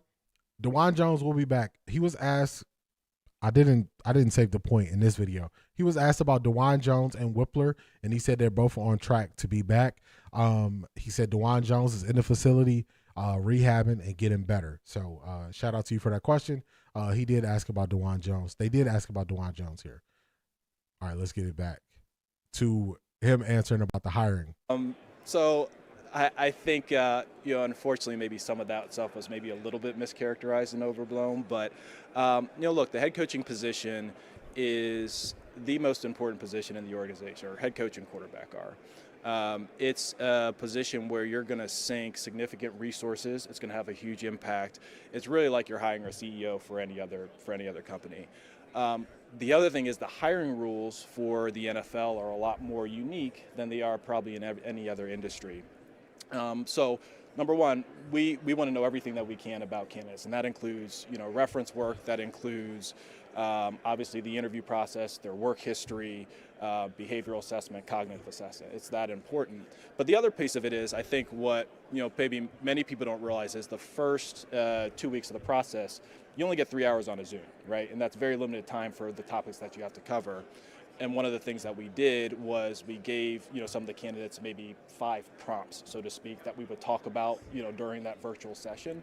But it's better to get them ahead of time than necessarily get it on the spot, and then you have to answer something that's a little bit more deep and involved. So it was something that was really fruitful for us. We were really pleased with the interaction we had with the candidates, and like I forgot who I told her earlier, the coaching candidate pool in the NFL, it's in really good hands. So he just broke that down. They were going to ask them deep, multi-level questions, which that's what I'm taking away from it. Instead of just shocking you with it because you only have 3 hours, here you go. Prepare yourself to answer these questions. I've been in recruiting before. I've done it, high volume recruiting, and then also recruited for higher level jobs. When I would hire an engineer in manufacturing, they would come in, and a lot of times, just think of, when I say engineer, think of problem solver. They could be running into an issue, and they would look for an engineer to fix the problem. They would tell the engineer what the problem was before the interview. You would come in with your plan to correct the issue or to make things more efficient. This is normal in real life. That's why I said during that time, people just didn't know better. They don't understand how the hiring process works. They don't understand how it goes. That's why I compared the hiring process to a CEO and how Fortune 100 companies do it versus the NFL. The NFL hires somebody. Every person hired, somebody's going to get fired. That's what their numbers say. It's not one-to-one like that in Fortune 100 companies. They have a better process. So it's important. Give them information so they know what you're going to be asking them. That means they can prepare the best they can. If you are unable to prepare to solve a problem that is presented to you in an interview that you knew going into the interview you will be asked, we know you're not the guy. It's clear. So people who made, to me, the people who took exception to this and made issues about this, it was just it showed their lack of understanding of how these processes work. So shout out to AB by saying it in a nice way. He lied. He lied. NFL head coach is not an entry level position. Minimum wage job. To think you don't prepare for the job interview and plan for the organization is wild. Talk to him, TK. This is where the video feed cut out for me. I got about 2 more minutes. in here, Zedric, that we're going to get to. And then we got the other one, the stand-up one he did. Is there a rule that will prevent them from working out at the facility during certain times of the offseason? I know they can't have official team practices. There's not a rule that says they can't go in there and work out individually, Shanithia. They have access to the facilities. You have guys who are rehabbing and all that stuff in the building right now. The Browns wasn't botching anything. They were hiring with intent. There was no essay, just a question about how they would develop Shador, constantly making up narratives. Black Pearl, facts. Back in Cleveland, opening packages. That's a fact. Between opening packages, sending out merch, he definitely need a team for that alone. I agree. Asante, what's going on? Asante, I didn't know you were the one who termed mid-doza. I didn't know. Charmaine said you termed that, so shout out to you. I love how AB is not really giving them anything. Cleveland media has been shut out of the front office intel. I agree with that. What's going on, Shalia? Better late than never. Glad you're here. Yeah, shout out to Shalia.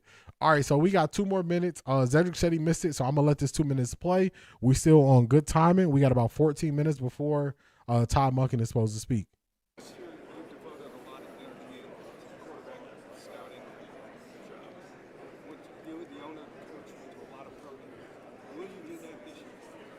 TBD, Tony.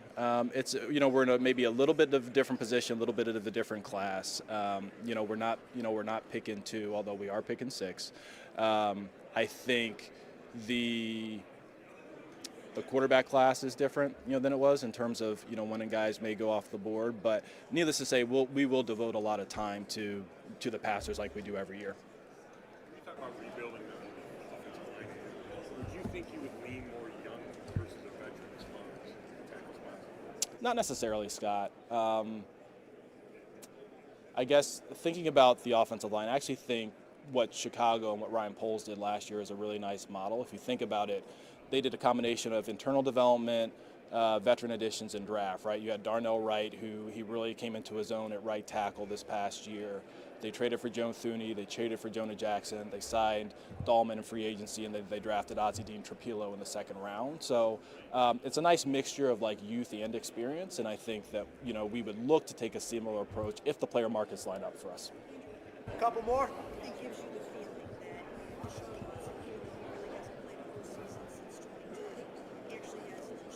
More quarterback questions. Mary Kay now is bringing up Deshaun Watson. I think any player on our roster we would want to compete. We believe in competition at every spot. That's no different than quarterback. Deshaun's been working really hard. He's been working his tail off, and like I said, we're excited to get going in April with all of our players across the roster because competition is something that we really believe in. I didn't hear what you said after slot wide receiver position. What are some of the skills you're looking for? I think it's simple. Hey, get open, catch the ball, make plays with the ball in your hands. Don't really necessarily care how a guy does it, but look, we all want receivers who can get open, catch it, and create after they have in their hands. All right, so that was the end of there. Hopefully that helped y'all with the audio. We were able to hear some of the questions, and then I'll put the closed caption on there so we'll be able to see it. Let's get to the other clip I have from AB. And let me get that up. That's going to be here. All right, this is the other clip from AB. I think this is where I have it, the one you asked about Detroit Gemini. Let me close this out. I don't need that anymore. And let's get it.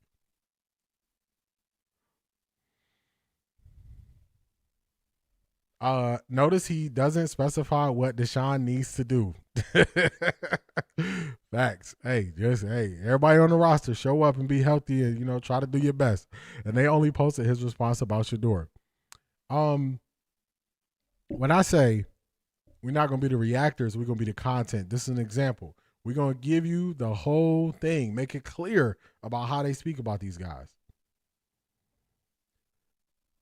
Notice, okay, I got that one. Mary Kay, you know Mary Kay gonna do. Mary Kay, do you know anything else about football besides quarterback annoyance? She does not. Let me start this here with wide receivers, and I think after that he's gonna ask about. I think after this he's gonna ask about DG. So let's get to it. We still got time. We making good time. This receiving core maybe isn't good enough. Do you disagree with that? I guess, and why? I think we can add all across the offense, to be honest, Dan. I think we're really pleased with some of the younger players that we have in the sense of Jerry's going to be a big part of it. We were pleased with Isaiah's rookie year. That doesn't mean that we can't add to the arsenal. Malachi, he carved out a nice role. But we also look at it as probably more like global weapons and global like pass catchers. So Harold would be a part of that. Obviously, Q's a weapon for us. So we want to look at it as like the overall skill infrastructure as opposed to maybe a specific position. What do you think? Let me give him something. Sorry. Zedric, hopefully you heard that part because you were saying you want them to use Malachi Corley.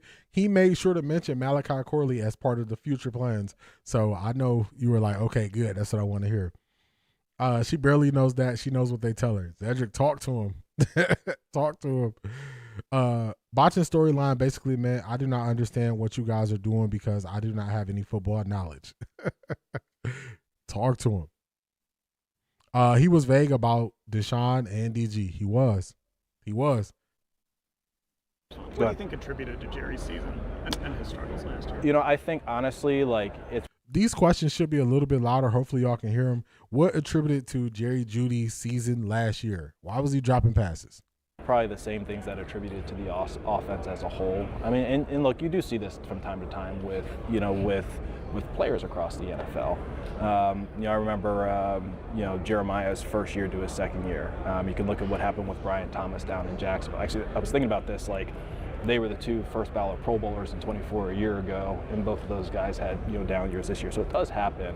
But we have a lot of confidence in Jerry. For a guy to produce how he did at 25 years old, break all the records, and play to his ability, we think that if we can, make our offense a bit more operational, we would expect him to bounce back. JOK, do you expect him to play this year? And if not, is there a timetable to where you have to kind of make a decision like you did last year, putting him on in May on PUP? Let me pause it right here, get the comments. These reporters are going to have to do their football homework to ask well-thought-out questions. Mary Kay is so overrated. Her questions are dumb. So surface level, so basic. He's sticking beside Jake and Judy. He going to stick beside him. He traded for him, and he going to stick beside him. They're not giving Mary Kay nothing. Nah, fish out of water. Fish out of water. Why Jerry Jeudy dropping passes? That's a question for Jerry Jeudy. Yeah. I haven't seen Marie. I didn't see Marie Monday. What day is it? Today, Wednesday, right? Yeah, I didn't see Marie Monday or Wednesday. Hopefully Marie is doing all right. Jeudy only thrived because of Ken Dorsey and Jameis in 2024. He kind of was being force fed a lot of those games. So Jakey broke records. I think he broke personal records for yards, and it might have been catches. He broke personal records. Yeah, I'd say this. We are dealing with Jeremiah from month to month. I'm not necessarily overly optimistic, but there isn't a hard deadline for which we have to make some type of binding decision. Andrew. Is AB supposed to say because he can't catch consistently? Yeah, sometimes I wonder what are they asking for? Because what do you expect him to say? What do you think he can say that won't cause friction or tension? I usually say that about Shador when they ask him questions, but it's the collective of Cleveland media and the type of questions that they ask. These Cleveland reporters are so out of touch. No problem, Black Pearl. Would you say that there is a realistic chance for you guys as you look over the whole veteran market and you look over the rookie quarterback markets? Is there a realistic chance in your mind that you guys could find somebody that could supersede Deshaun and Shador? Yeah, I think there's always the possibility, but we have a long way to go before before we get to that point. So, you know, we expect to have a competitive room, like that's going to be important to us. But what that looks like, I can't exactly define that as we sit here today. 2 injuries to Judkins on the same leg. Is it realistic to expect him to be ready for what, training camp, mini camp? It is. Yeah, it is. He's made really nice progress. He's in the training room every day. He's out of the boot. He's actually started his pool running and everything like that. So he's done a really nice job with his recovery. What about Ethan Posick and his recovery? Yeah, it's funny. I actually got a text from Ethan, you know, last week. His last checkup was, you know, a really positive update. You know, Poe will do everything in his power to make sure that he gets back to full health, and he'll work his tail off. So we'll see. So there's a world in which he could be back, though? Yeah, I'd say like everything's on the table, depending on how these different player markets shake out. But I wouldn't necessarily to commit to one, you know, firm thing either way. Andrew, with Definitely don't forget to hit that like button. We might need you to do a wellness check on our sis. Marie, I'm gonna send her a message on Patreon. Make sure she's doing okay. Ty go get Janky together. Hopefully he is better this season, but they still need a wide receiver one. I agree. Anyone but Shador. That's all. That's the only question she know how to ask, Daisha. This is why they're left at Nicole. They don't ask thought-provoking questions. They don't. They ask questions that box you in the corner. So it's the style of questions that they ask is the issue. With Jim Schwartz resigning, why did the team release him from his contract ultimately? Yeah, I understand the question. So hopefully y'all heard that. I'm going to run this question back because usually Daniel asks really good questions that make sense to the moment. But this question, it made no sense to me. He asked, why wouldn't they release Jim Schwartz from his contract with him resigning? Do you really think he going to put that on record? Do you really think he going to do that? It's a no-win situation if he answers that question truthfully. No win. So I want y'all to hear the question so y'all can see this just don't make sense. Shake out, but I wouldn't necessarily to commit to one, you know, firm thing either way. Andrew, with Jim Schwartz resigning, why did the team release him from his contract ultimately? Yeah, I understand the question, Daniel, but that's not something that I think is really, like, I don't talk about player contracts in these settings. I wouldn't talk about a coaching contract in this setting. Even though Emerson was rehabbing Martin all year long, you didn't extend him during the season. What is his future? It's unsettled, Tony. He's doing a nice job with this rehab. Obviously, he's coming back from an Achilles injury. His contract is up. So we'll have to see what that looks like in the next few weeks. How about Dylan? Detroit Gemini, she's about to get to the Dylan Gabriel question. Martin Emerson tore his Achilles. You would not extend him rehabbing from a torn Achilles. You would wait. You would wait to see if he's healthy, how soon he's going to be able to play. He's not under contract. He's been in your system. He's been in your building rehabbing. That don't even make sense. Some of these questions, I don't know what they're looking for. I love how AB answers questions by referencing other players in the league. You can tell when he does that they're like deers in headlights, not having no idea who he's talking about. Shalia, he did that a couple times too. D, can you check on Wet 11's too? I got to see if Wet 11 signed up for Patreon. I got to look and see if she signed up for Patreon. If she signed up for Patreon, I could definitely message her. AB has learned to reference. Okay, I just got that one. And the reporters move on because their lack of knowledge. This is comedy, exposing their lack of knowledge. I agree. Daniel has been suspect on a few questions, especially toward downplaying Shador of late. Oh no. Not another one, Daniel. You were one of the ones who I was looking at like we could, pay attention to because you ask good questions.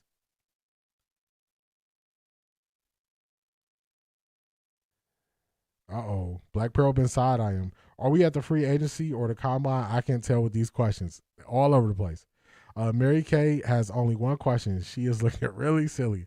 He's looked good in videos that he's posted, though remains to be seen. I think you're talking about Martin Emerson. Finally, some real questions. They can get value from these situations. They kind of don't look for it, though. Gabriel's Dillon Gabriel, he sort of seems like the forgotten man whenever we talk about the quarterbacks. Mhm. But what do you see as the outlook for Dillon, depending on what might happen in the draft? Yeah, I'd say this. He may be forgotten externally, but he's not forgotten to us. You know, we look, Dillon, he's workmanlike. You know, he is going to handle everything that's within his control. And, look, we love all of our players on the roster. And Dillon's a guy that he has a bright future in this league, and we're going to continue to work with him. Would you be open to taking calls on any of the quarterbacks? I'm sorry? Would you be open to taking calls on any of the young quarterbacks? I'd say this, like more generally with trades, I think you guys know I'm always super active, and you know part of your job is to listen. Andrew, I know you Daniel, that's the second question you asked where I'm trying to figure out why do you ask that question? So Mary Kay, is Dillon the forgotten guy? These are questions that are to spark controversy. These are not questions to get better understanding. That's why he's shutting them down like that. That's why he shut down the question about Jim Schwartz. That's why he shut down the question about Dillon Gabriel. That's why he shut down, would they take calls on any of their young quarterbacks? What type of question is that? What can he say, honestly, that wouldn't cause an issue for the team? And even if they were looking to trade him, that would tank their value. When people know you're looking to trade somebody, they offer you less. So, Daniel, I don't know. Maybe being in the room with some of these reporters for a whole year has changed things. But what do you want him to say from that? So, you can tell Mary Kay sources no longer in the building. For real, AB looking at the sky to start Dillon, trying to find the right words. For real. Is Todd Monken live? Are they live? Let me know if they're live. Said that everybody in the room is competition for quarterback. Because he's looking at these questions like, what? Why are you asking me this? And then he's really making sure. Monken is speaking? Okay. He's really making sure to not say anything crazy that would make the player feel any type of way. The questions they asking, they just don't make sense. They don't make sense. Let's see. Let's look for the Cleveland Browns. Hopefully we can hear the questions.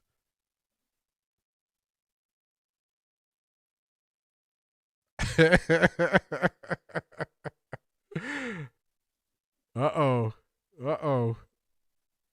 Let's see. Let's change this. Make this bigger. Since we on this screen.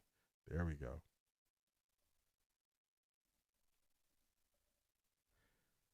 There we go. Broncos country, let's ride. Broncos country, let's ride.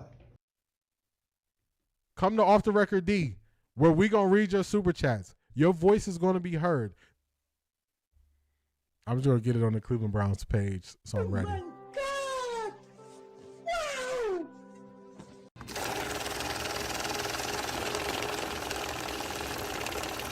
I got money. Shout out to Shanithia. I appreciate you and all your support. This is the first time in the interview AB clearly was thinking of what to say in the moment about DG. PSA, DG is not in the plans. We saw it there firsthand. We saw him pause and think. All right, so I got this screen up. So if anybody sees the Browns go live, just let me know. Just let me know. But he definitely was like, And he did something similar to Stefanski. He went to all the players. He went to all the players. Let's see. Where is it at? Let's see when Mary Kay is about to ask the question. Let's see. Where Mary Kay at? I think she's going to press play when she asks her question.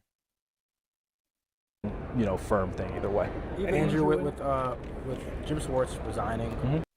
Yeah, that's the Jim Schwartz resigning question. Don't make no sense. All right, I think he's going to look at Mary Kay when he asks her question. Subtle, Tony. He's doing a nice job with this rehab. Obviously, he's coming back from the Achilles injury. His contract is up. So we'll have to see what that looks like in the next few weeks.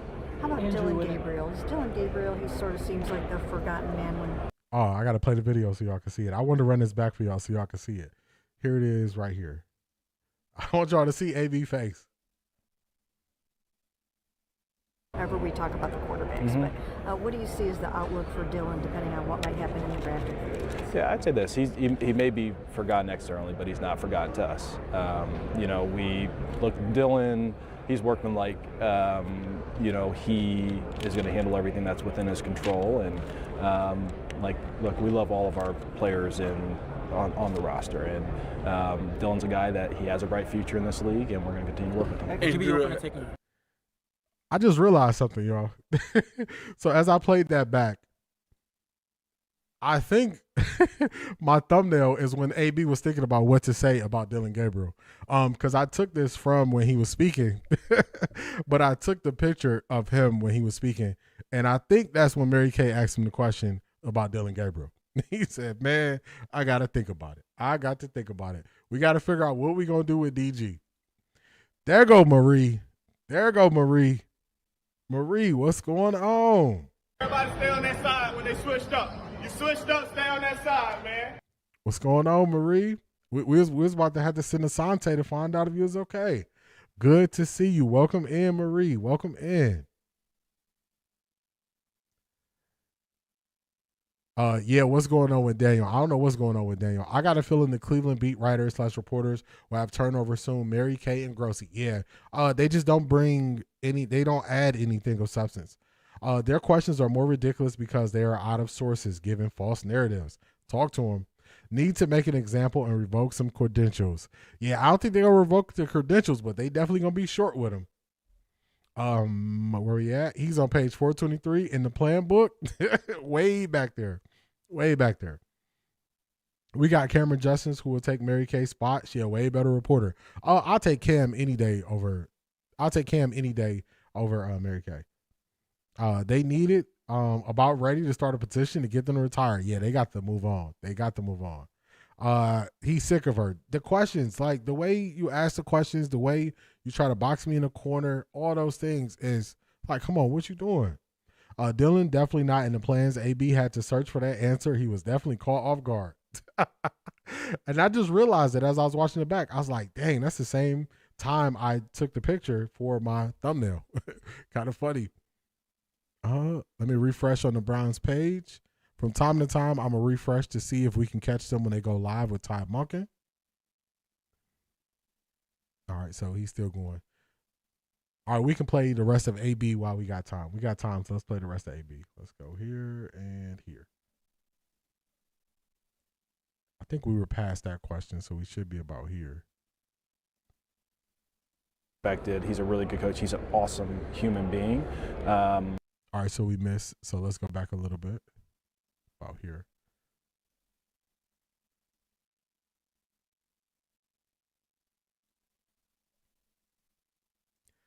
Yeah, Marie, we was trying to figure out where you at, where Marie at. I was about to have to send you a message on Patreon. I was about to have to send you a message like, hey, you all right? Number one going into like off-season OTAs. Oh man, we gonna go right back to when he was talking about Dylan and then just let it play from there, y'all.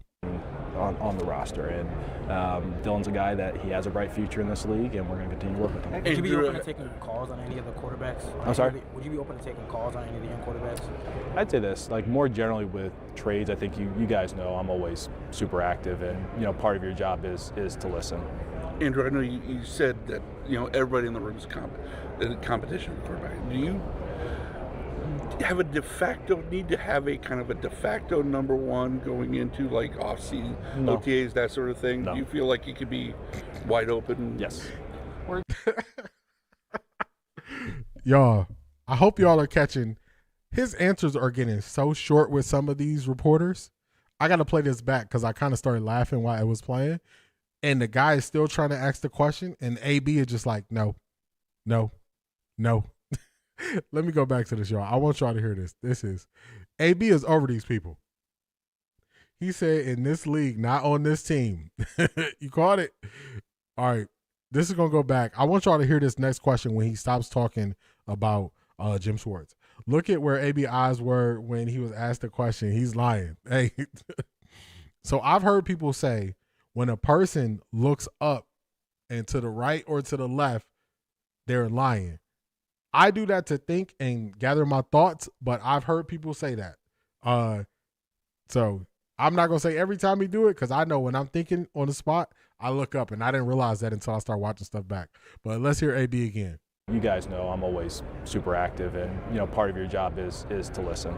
Andrew, I know you said that everybody in the room is competition quarterback. Do you have a need to have a kind of a de facto number one going into like off-season OTAs, that sort of thing? No. Do you feel like you could be wide open? Yes. Where's the connection to Dom Capers? Is anyone on the staff? So Rudy worked with him. Oh man, hopefully y'all caught that. He wasn't finished with the question. No. You don't want to? No. Oh, you just go into open? Yes. Dude's still talking. Your question is over. Next person.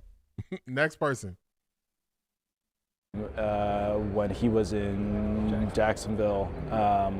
But Dom, obviously he's super well respected. He's a really good coach. He's an awesome human being. So we're excited to have him. Any trepidation with 3 first-time coordinators? There might be growing pains there. I'm sure. Look, probably everyone here, raise your hand if you didn't have any stumbling when you got your first new job. But they're all really strong coaches, and I'm excited about this group. Andrew, how would you characterize the cap situation as you guys get ready for next month? Good. Yeah. Well, you'll have to redo Deshaun. Do y'all hear how short these questions are? How would you characterize the cap situation? Good. Oh my goodness. He over them. He said, man, I've been talking to y'all for 45 minutes. I'm done with this. John's number, is that right? We'll see. When it comes to evaluating. All right, they live on X. Okay. Double check YouTube real quick. See if they're live. They're live here too. Let's get it, y'all. Man, this sound. We're gonna start from the beginning. Y'all. We're gonna listen to everything that Monk got to say. Let me get this volume up for y'all, because this volume is not loud enough. I'm not gonna play no sound effects while Todd Monken is speaking, because I don't want it to be too loud in y'all ears. But let's get it. We're live. You can blame Nathan. Nathan's the guy that screwed that all up. I really don't have an opening statement, so if you guys want to start, you can start.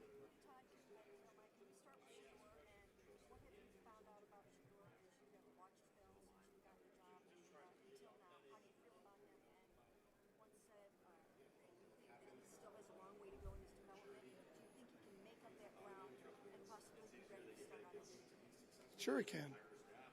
I think what you see is elite playmaking ability. That's in him. You've seen it. We've seen it. You saw it in college. You saw it on tape last year. Sure, there's a ways to go, but what rookie isn't? I mean, what first-year player doesn't have a long way to go?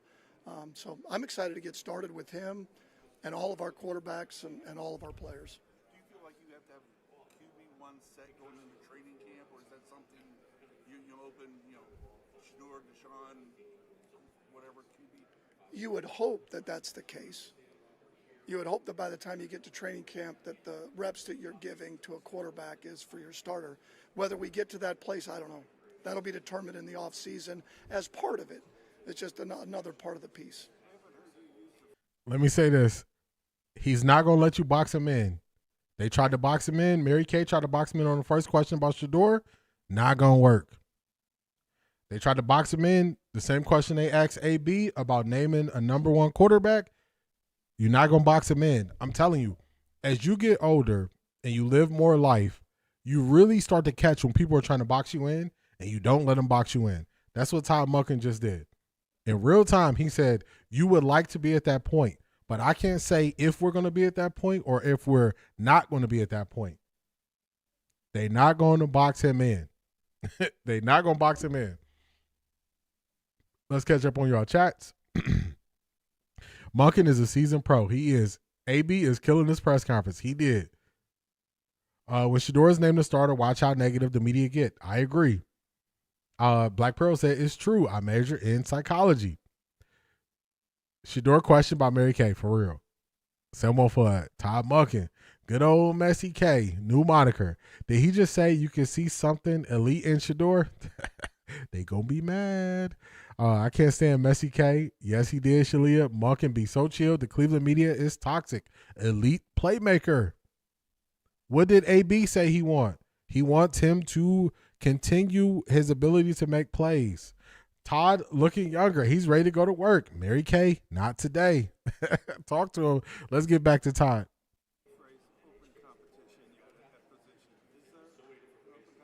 Sure. I think it's an open competition. I mean, I don't know why it wouldn't be an open competition.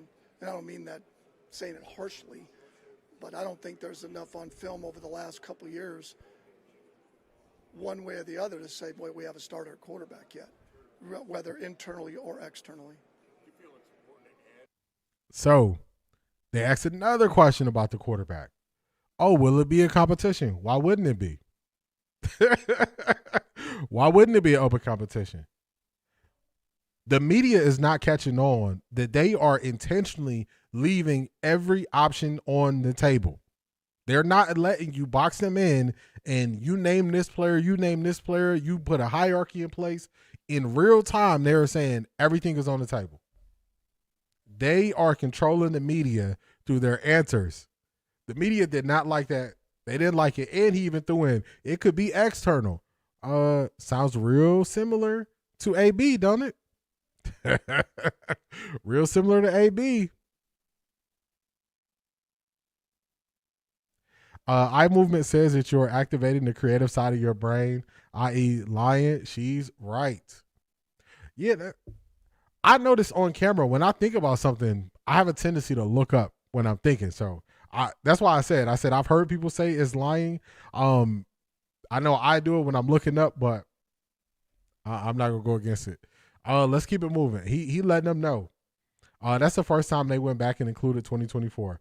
I really hate we can't hear the questions. Yeah, it's bad you can't hear the questions.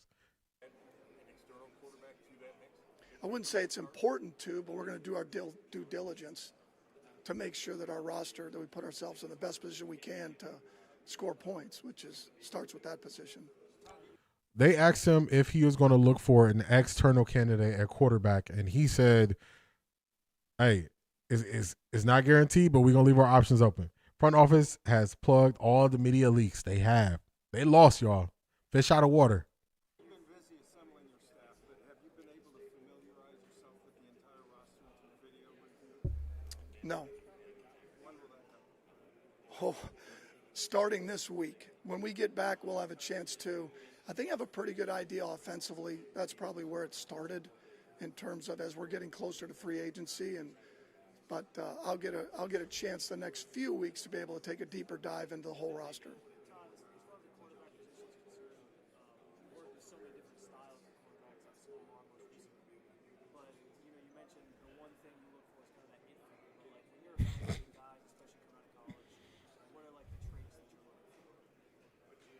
Well, first off, anybody that's coming out in the draft, quarterback or any position, you've got to do a great job, which our scouting department does, of vetting people that have been around them for an extended period of time, because 20 minutes or an interview doesn't do it justice. I mean, you've got to make sure that the people that they've been around are able to say the words that you're looking for in terms of how they carry themselves, how they are on a day-to-day basis, how they are on their teammates, how are they third downs, 2-minute, critical situations. All of that comes into play. Andrew yesterday talked about your Ravens offensive line had some power, had some movement. Do you have preferences on your tackles, your guards, your centers? Some of them power, more movement-oriented, those kind of things? Or are you just looking for the best players at those positions? Finally, two good questions. One on what traits he looks for college players coming out. This is the actual scouting combine. Another one on what traits he looks for in his offensive lineman. We finally got some questions that make sense. Watch Mary Kay go report. He said Shador had a long way to go. You know it. Todd Monken coached for the Cleveland Browns before serving as the offensive coordinator during the 2019 season under head coach Frank Freddie Kitchens, he has extensive coaching experience. He does. Jason Lloyd talked about the Shedeur circus, but forgot the media, including Cleveland media, only asked questions about Shedeur. That's a fact. They're like little kids asking the same question a different way, thinking they're going to get a different answer. Yep. How come the media isn't asking about Malik Willis and the other QBs? Because they know it's not real. Well, it's like every position, right? Big, fast, physical, can move, can pull, can all those things you're going to look for ideally. But ultimately, like I've told them, is take the best players that will make it work. Now, it's a little bit different when you're talking about tackle, guard, and center and the differences in terms of their skill set. But I think you can win with power guards. I think you can win with lighter guards that can pull and get on the perimeter. I think you can win with tackles that, can play with power and ones that you'd rather have in a wide zone scheme. To me, what you're looking for most of all is consistency, because you can coach around, if they're tough and they're consistent, then I think you can coach around that and scheme that. But if they're not physically tough consistently, and their day-to-day is inconsistent, very hard game day. What difficult is it to mesh? Defensive side is almost all returning coaches from last year, except for Mike. And then the offensive side, it seems like it's a lot more guys coming. What's that meshing process like of meshing different personalities, different backgrounds, all of that together? Well, that's part of it. I mean, I do think when you're putting a staff together, you're talking about developers, and then there's schemers. I mean, and then if you're lucky enough to find guys that are elite at developing and scheming, a lot of times they end up being coordinators or head coaches. So you got to have a great mix of those two that not only develop your roster, but then game day or during the week leading up to game day, you put your best foot forward in terms of tactically getting after opponents. So I think we've got a great mix of this, but this is also the NFL and everybody's paid to do a job. So the mix is real simple, right? I mean, we'll never forget that we have a job for our players and developing our players and coming up with the best plan possible. And that mixing part of it, I've never been around where it doesn't work that way. And if someone doesn't mix, then we pivot and go the other way.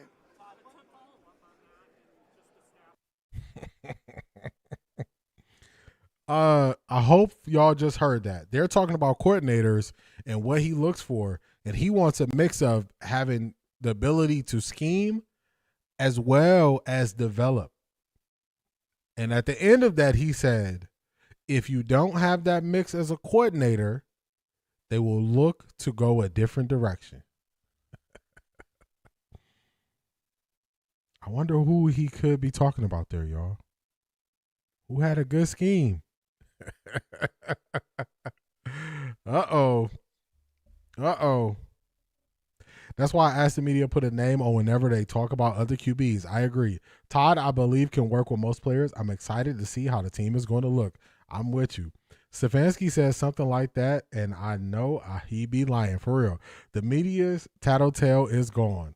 As in Shedeur Sanders in a 2-minute king. That's why Kevin kept pulling him out. He didn't want him in the game. Coaches is mentioning traits that Shedeur has. They're saying it clear. Agreed with Stefanski. His coaching has never come to fruition. I think we get some linemen returned from last year. It seems that way. They will be ready for a Super Bowl when the new stadium is done. That's what I want to see, Selmo Fudd. Let's keep it going.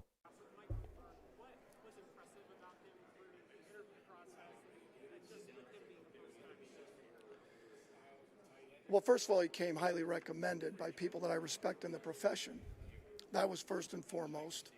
We were looking for somebody that had been a part of the same system or scheme, 4-down attack style defense. And so we started with that, because you're going to start people that were a part of that, coaches that were a part of that scheme, and see if they fit what we're looking for in terms of leading the men in that room on that side of the ball.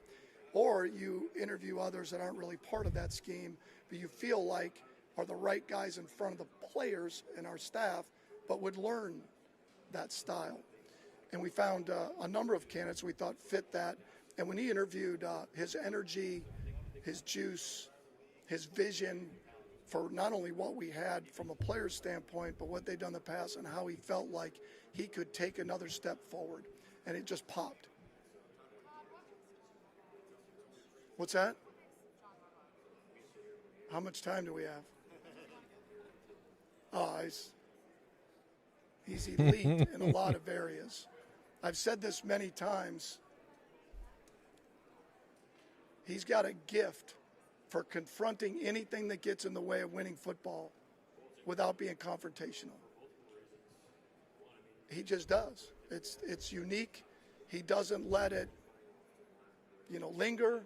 He'll come right down the hall and say, this isn't good enough. What can we do to change it? Where are we at? And the other thing is the offseason's no joke. John, it's football every day, man. It is. How are we going to get better? Every year I was with the Ravens, it was offense 2.0, offense 3.0. What are we going to do to improve? Take advantage of our players' skill set. So he's nonstop. He's about winning football.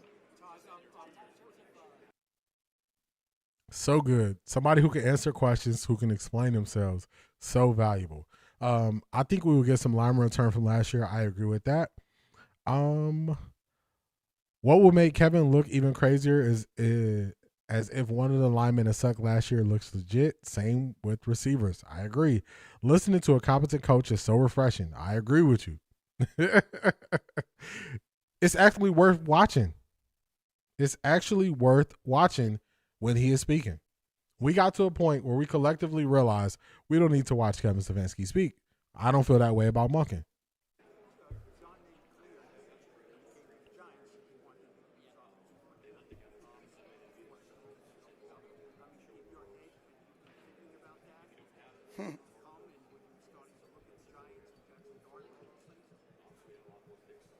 Of course. What was the question Todd just answered?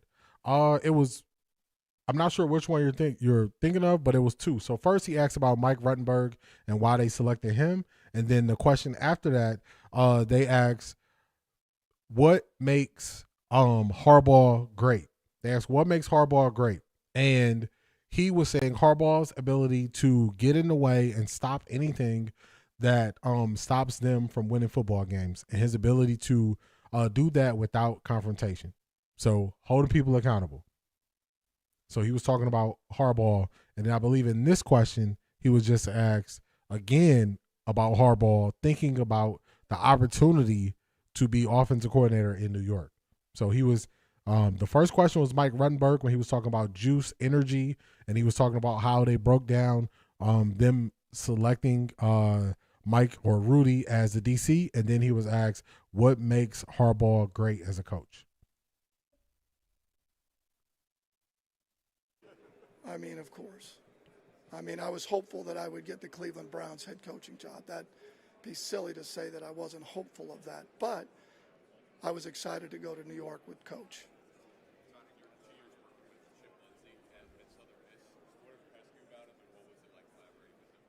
Man, we get a Chip Lindsey question. From Missouri. Well, first off, Chip Lindsey, we hired him from Spain Park High School. He was Nick Mullins' high school coach who still plays for the Jaguars. And so we hired him at Southern Miss. Philosophically, we were aligned at that time. We were running air raid. It's 4 wide. You're throwing it around, minimal run schemes, and he fit what we were looking for at that time. But he's an elite football coach, connects with the players, great staff guy, adaptable systematically. He's not aligned to just one scheme. And we would have never done what we did at Southern Miss without him, because I turned the play calling over to him, and it allowed me to be a hell of a lot better head coach. I think they're asking about other guys on other teams, because it sounds like some of these people are not Cleveland media. So it could be reporters from other places asking the question about a coach that is on that coaching staff, because that person didn't sound like a Cleveland media person who asked the question, or at least not anybody I was familiar with. I hope Cam doesn't come back until he learns how to block. I think Cam played himself out of the league. Yeah, he's gonna be a practice tackle. So, practice squad tackle, that type of thing, I think. Break glass in case of emergency. Your other 3 got injured. Why they're asking about Harbaugh? I I think they're asking about Harbaugh because he speaks so highly of him. And also, I think it's also along the lines of, I don't think all these are Cleveland reporters. It doesn't seem like. Because he got 2 back-to-back questions about Harbaugh and also about if he was going to take if he thought about the offensive coordinator job in New York. So that could be somebody from New York, I'm guessing.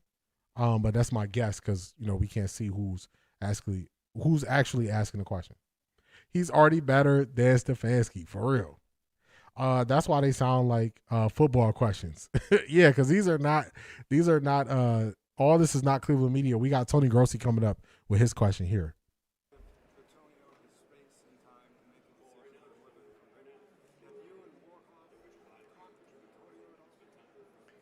He came up to the office a few weeks ago, and we tried to talk him into it right then. But he was not in that position yet to say he wanted to come back. I'm for really good football players, and I'm for really good football players that are wired like Joel. There's not many wired like Joel. Like what he says, how he carries himself, how he prepares. It's unbelievable. He's a rare. How many years has he played? How many years was it that he's played now? 12 years, and the pounding he's taken and continued to play at such a high level.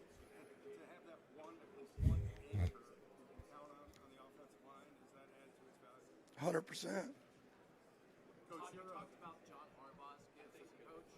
What do you think your best gifts are having confidence? I don't. I'm not very good at talking about me. I don't know. Maybe a lot of guys are. I don't know. It's coaching football. Is there anything When you look at Deshaun Watson, looking out down the board, I don't know if you've seen any of that, but what gives you the confidence, perhaps, that Deshaun Watson, who hasn't really started the whole season since 2020, can come in here and make a legitimate run at the starting job? I think they were talking about Joe Bentonio and him trying to convince him to come back.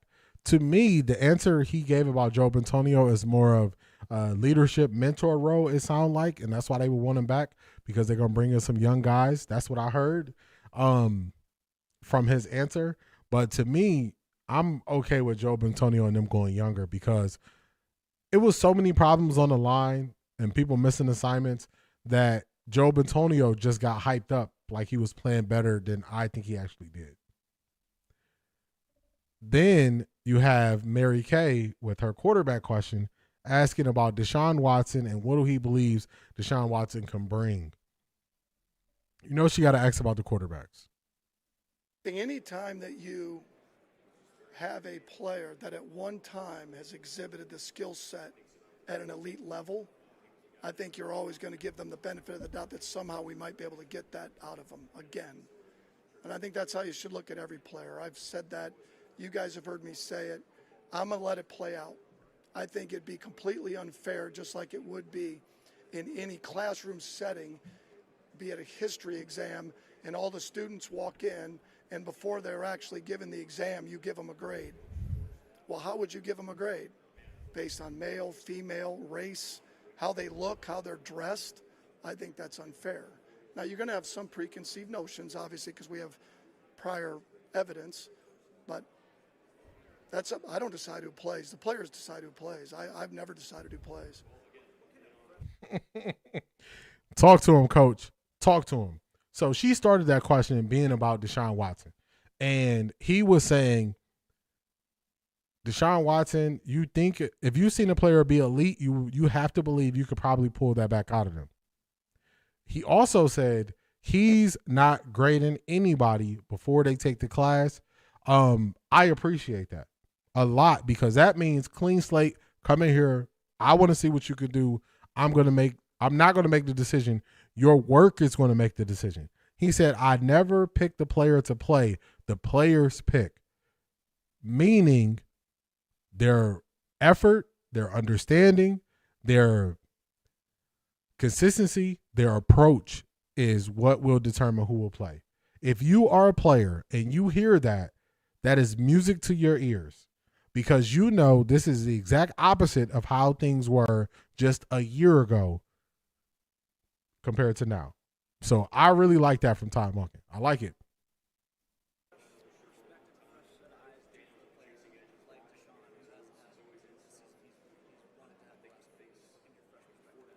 don't know. You'll have to ask him. I don't know how he'll view that. I know that I'm excited to work with him. I'm excited to work with all of our players on the roster. That's what you're paid to do as a coach. Man, mic drop. He said, they asked about what does he believe Deshaun Watson will be able to be coming back? And he said, that's a Deshaun Watson question. I'm excited to work with him. I'm excited to work with all of our players. That's what you're paid to do as a coach. I hope y'all are understanding my excitement for Todd Monken. When you hear him speak, this is not what we've heard the last 6 years. This is not what we heard. This is a football coach. It's not going to be the politics that we've been seeing in Berea. This is a football coach right here, y'all. Football is going to decide. So the Cleveland media, you're going to have to learn football. You're going to have to ask football questions. You're going to have to understand football. I'm not going to fall for these traps and this pit this player against this player. That's not what it's going to be about. It's all going to be about the players. That is why I'm happy. That is why I'm happy. Shanithia, you got to go back and watch the entire portion with Todd Monken. Todd Monken is going to be football first. Shanithia, do you remember one of the first compliments you gave me? I'll never forget it.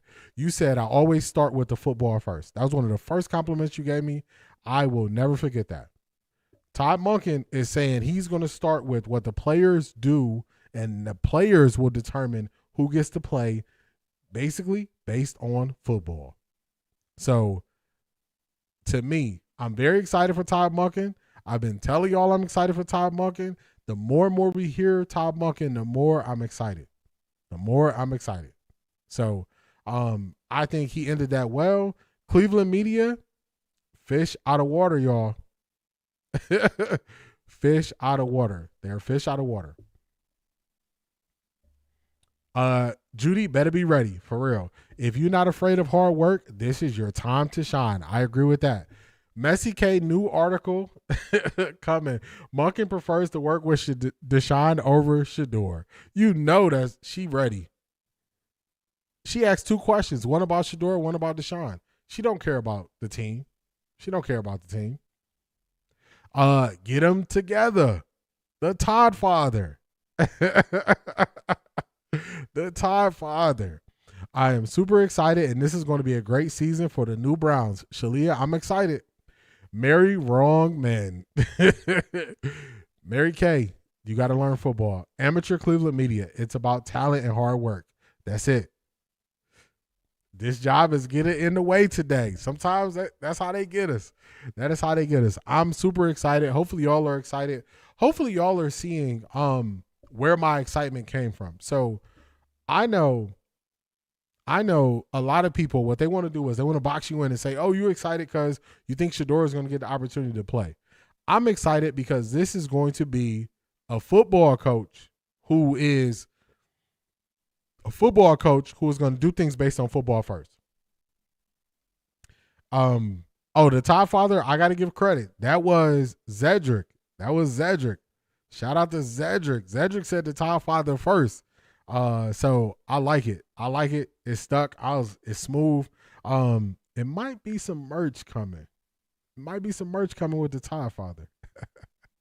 We gonna see. I'm working, y'all. I'm very excited. When it comes to football, if I have belief in Shador as being the best quarterback in the room, that's why I'm excited. If I have belief in the best running back plan, that's why I'm excited. If I have a belief that he's going to tell AB, just give me the best players, we'll make it work. That's something else that Todd Monken said. That's why I'm excited. So just a different level of excitement, different level of positivity moving forward. The negativity, they can stay on that side. They can stay where they're at because it's not going to be that way this way. We're excited. So hopefully y'all enjoyed this. It was a little bit later of a start because we wanted to make sure that we can get to Todd Monken. We can watch it fully. They got to work on the microphones and the sound from the questions. They're going to get there. Let's shout out everybody who supported the stream. Also, If you want to know what we do on Patreon, definitely look into the Patreon. My bot is always throwing links in there. This week, we looked at the big plays from this year, all 11 of them, 20 or more air yards. That was for Tuesday. Tomorrow, I'm going to be releasing more clips from the Go-Go offense and why I'm excited about it. Very excited for CU as well.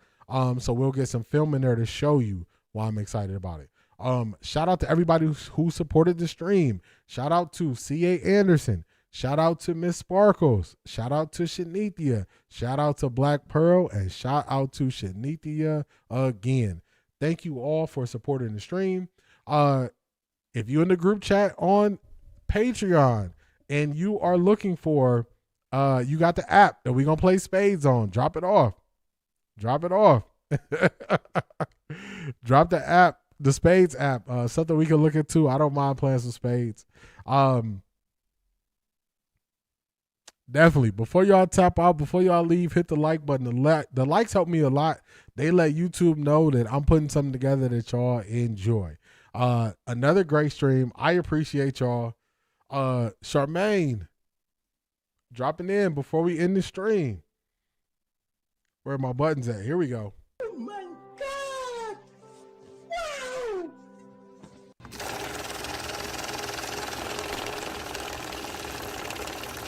I got money. Shout out to Charmaine. One of the first few on Patreon, always been a big supporter. She sends a thank you. I thank you. I thank you. I'm telling y'all let me be who I am. Y'all make sure I am who I am. So I appreciate y'all. Thank you so much, Charmaine. Thank you as always.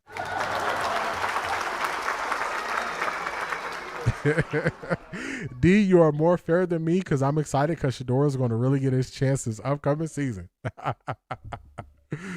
Hey, I respect it. I respect it. I like it. He gonna get his shot for sure. Thank you, Black Pearl. Shout out to y'all. See y'all in Patreon. Y'all know we're gonna be on Patreon. Enjoy the rest of y'all day. We pushing positivity moving forward. Year 2 will not be like year 1. We're gonna stay creative. Thank you all for watching. Hopefully y'all enjoyed. Peace, everybody.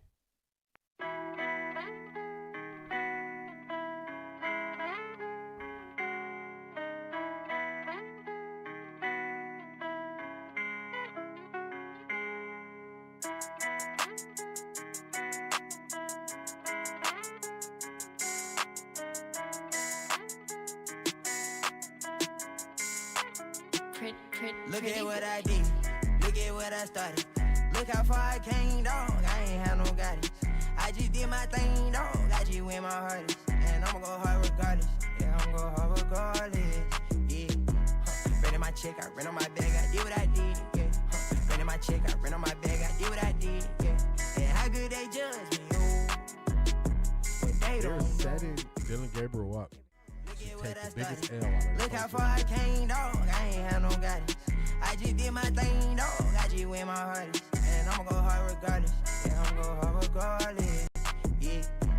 Ran in my check, I ran on my bag, I did what I did. Yeah. Ran in my check, I ran on my bag, I did what I did. Yeah. And how good they judge me, oh. But they don't